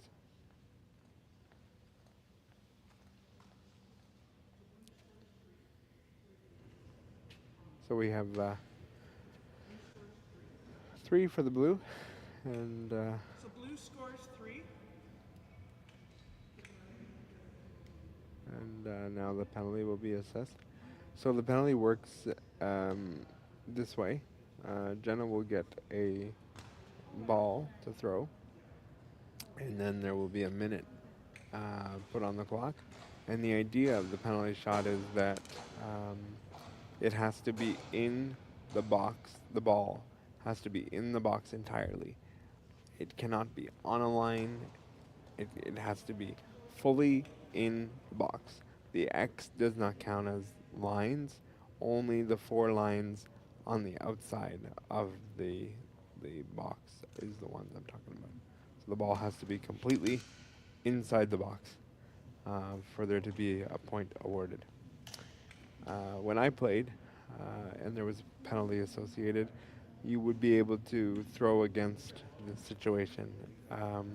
So if Jim was scoring 3 in that instance, she would get a chance to throw at the situation, and if Jim was scoring 3 and on the penalty ball, um, it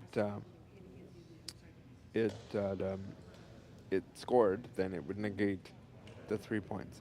I liked that rule. This one is very difficult to accomplish, getting the whole ball inside the box. I have not seen it in the 5 years or so that it's happened. It happens very rarely, but we've seen some rare things this afternoon, so I'd like to see the ball end up in the box. And there's the signal that now she can take the penalty. And I'm not talking about the buzzer, I'm talking about the signal from the referee.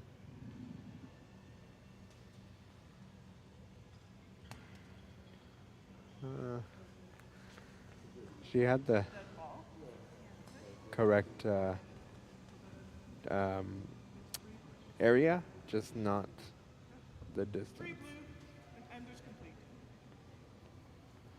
So after 2 ends, the score is 3-1 for Jim. I think he'd be satisfied with getting 3 points. Coach is coming for a discussion. Coach/wife is coming for a discussion. Loretta. So. And coach or sport assistant is happening on the same on the other side. And 35 seconds.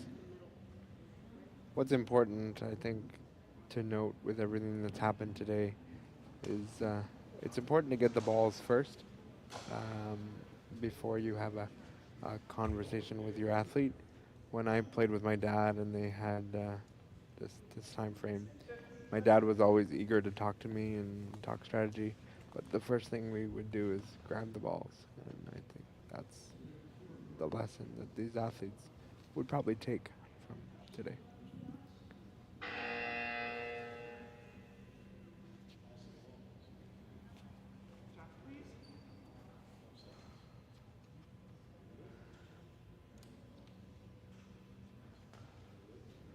Apparently there's a basketball game going on somewhere in the building, and that's where the buzzer is coming from.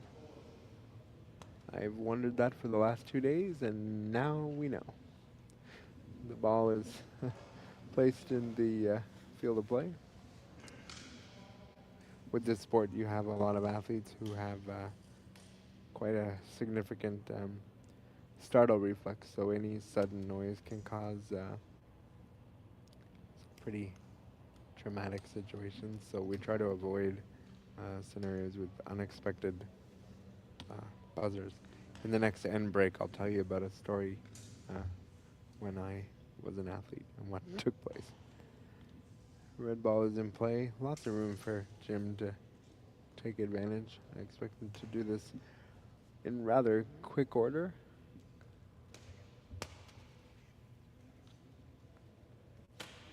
You might be thinking to yourself, why did he just say shoot as he threw that ball? Well, the answer is yes, it's closer. But excuse me, that ball just gives a bigger target to Jenna, so now she can aim at the blue and the white ball and give herself a bigger target than just the white ball to aim at.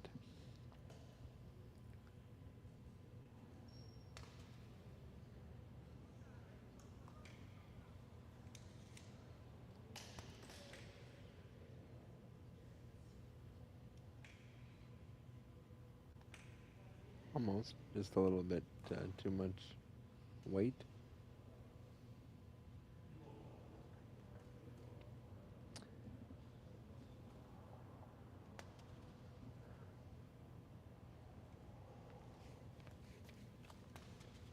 Might be advantageous for her to angle her chair a little bit away from Jim so that she's more on to the white ball. That is a situation where she had a great shot, but because her red ball and white ball are so firm, as soon as it made contact, it rolled the white ball back, and it ended up rolling the white ball in closer to the blue. So that's what took place there. She nudged the red ball, so but it's still red to play. It's very well surrounded, but she's going to want to get a point in there soon because she's getting down in balls and down in points. She's in there now, but there certainly is a pocket for Jim to take advantage of. If we look at the red balls, when we flip the angle here, if we look at the red balls, what's happened is there's this pocket. You can't see it right now because Jim is blocking my view. The athlete is blocking my view during my commentary. The pocket of balls that's built behind there, it actually benefits Jim because he knows he can hit into them and likely score another point. Yeah, so I suspect that he's going to use those balls that Jenna just put there to go on to the jack. I'm talking quietly because I'm not sure if they can hear me. I don't want to give away any thought process.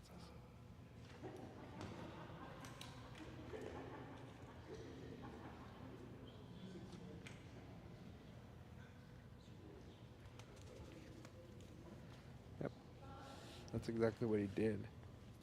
Just a little too much weight and kind of, I wanted him to hit the second ball beside the one that he just hit.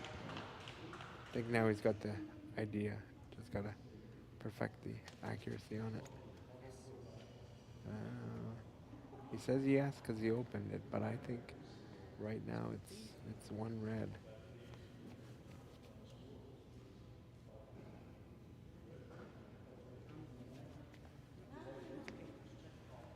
The referee does not know who's closer. She asked if there could be a measurement, and Jim elected not. Oh dear. Oh dear. That is for sure one red, maybe two. And that, ladies and gentlemen, is why you play sports, because anything that might be looking good for you, one innocent mistake can really change the complexion of the situation.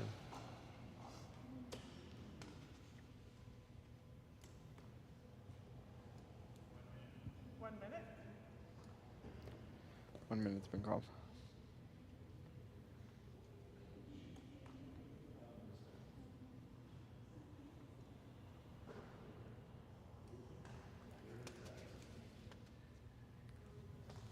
It's been moved off, but I still think it's one red. Yep. Red scores 1 and is complete. Red scores 1, and you really have a situation 1 where minute, please. Jim is not happy with the end result of that, but defense ended up paying off. That the opponent made a mistake, and that's the end result. What I would say further to that is I think Jim will go around the same distance that he went before, because he got 3 points, and he'll just need not to allow 1 point or more of Jenna to happen.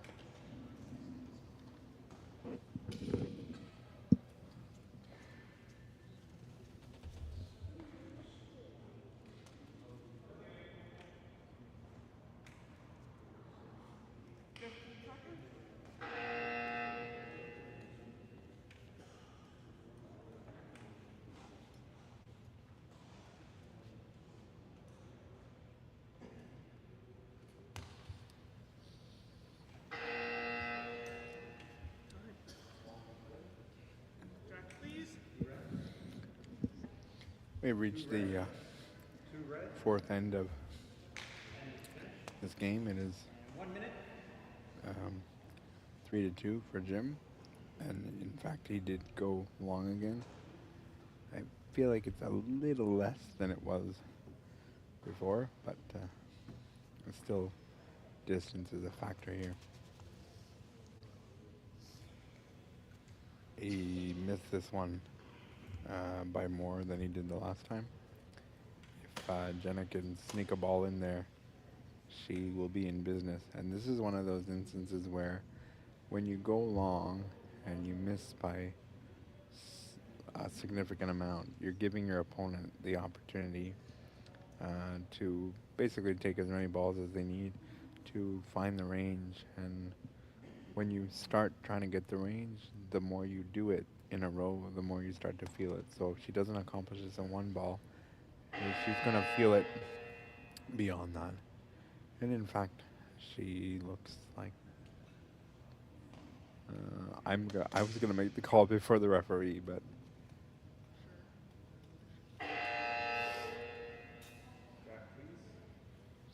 if the referee's not sure from her angle, then I'm not going to make a call on mine.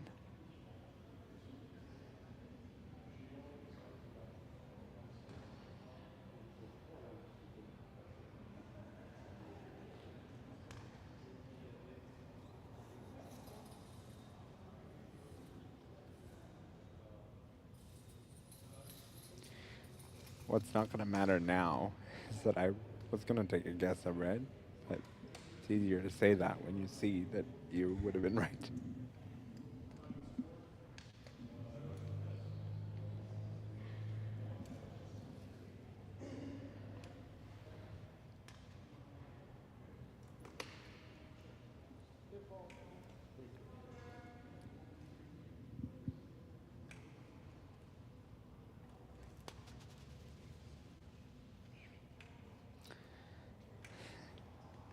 This is really piling up to be a problem for Jim, because he's piling balls on top of each other, all the while leaving his opponent open at the same time.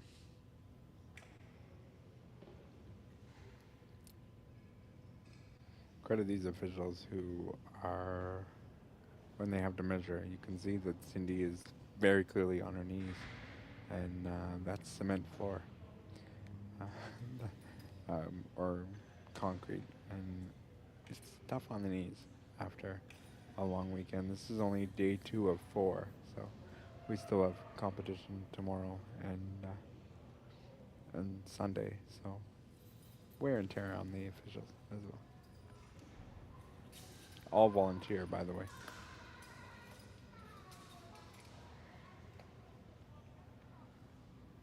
Still blue.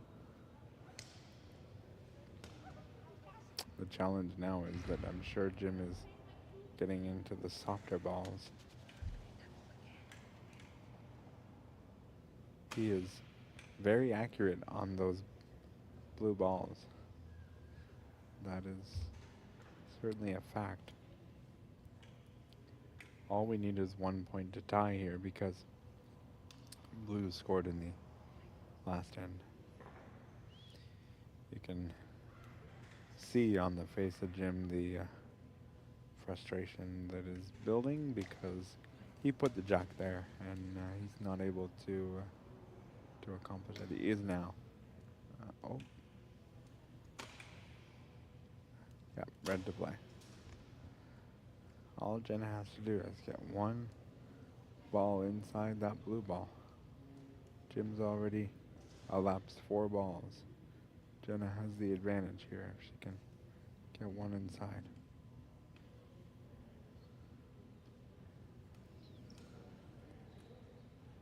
Where the palms can become a little sweaty because you see the opportunity, but it's whether you can take advantage of it at the time you need to.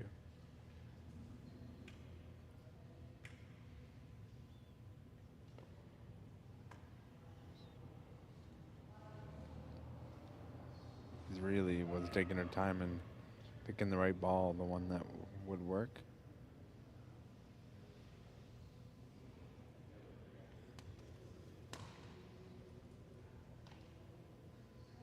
It's rolling.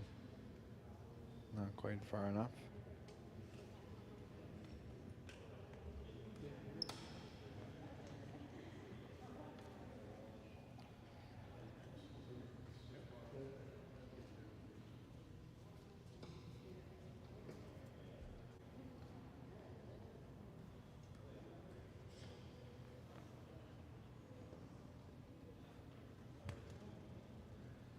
This one's rolling with more of a pace. I just don't think it has the accuracy, and it does not.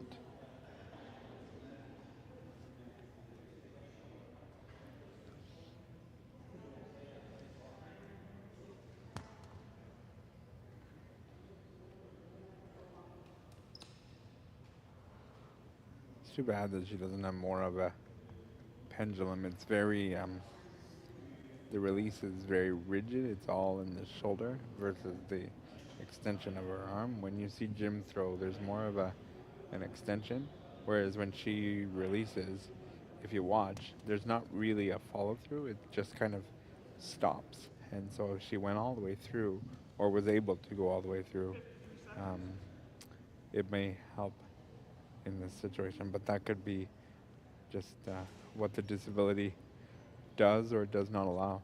43 seconds. Sorry, that was me.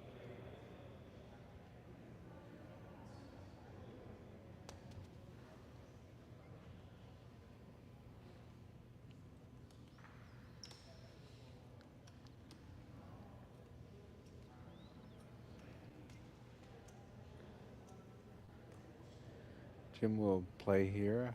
I think plus minus will be a factor in some of this, so you will need as many points as is possible. He does have the victory, but there's no risk really to his victory.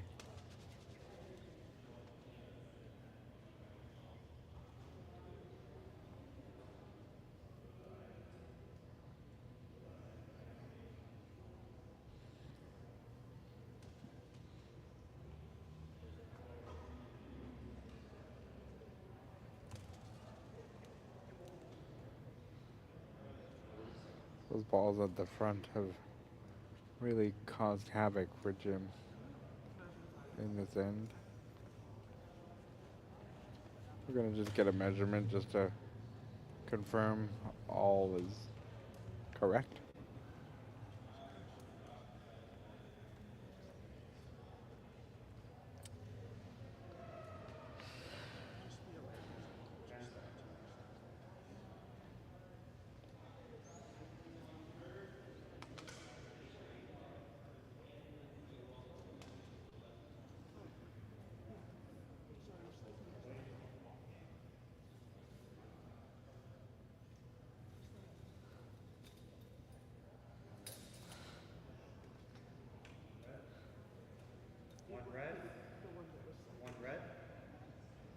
Maybe that one, maybe, but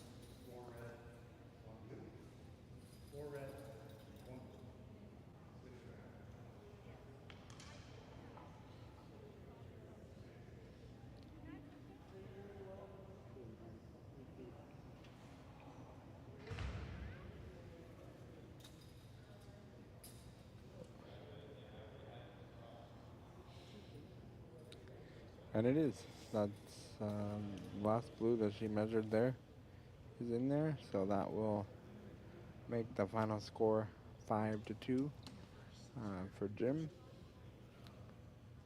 That Jim did some scouting and knew where Jenna's weakness was and took advantage of that, and that's the power and importance of scouting your opponents. Just because you, in a tournament, you might have other scenarios where you're playing games and you might not want to be able to see your opponents, and so using the people around you to give you that information is helpful, and I think it proved helpful there. Final score 5-2 for Jim over Jenna. That marks the end of day 2 of Boccia Blast 2025. I want to take the opportunity to thank all of you for whether you checked in all day or part of the day or whenever you checked in. We appreciate it. I also want to take the opportunity to thank our technical producer, Mark, who has spent the last couple of days with me. He will be handing off the reins to somebody else for Saturday and Sunday, so we want to thank him for all of his efforts. And I, however, cannot go home tomorrow. I must remain here and bring you 5 games tomorrow, beginning at 10 a.m. Eastern Time. That's when the feed will be back up and running. I look forward to talking to you then. Until then, be safe, be well.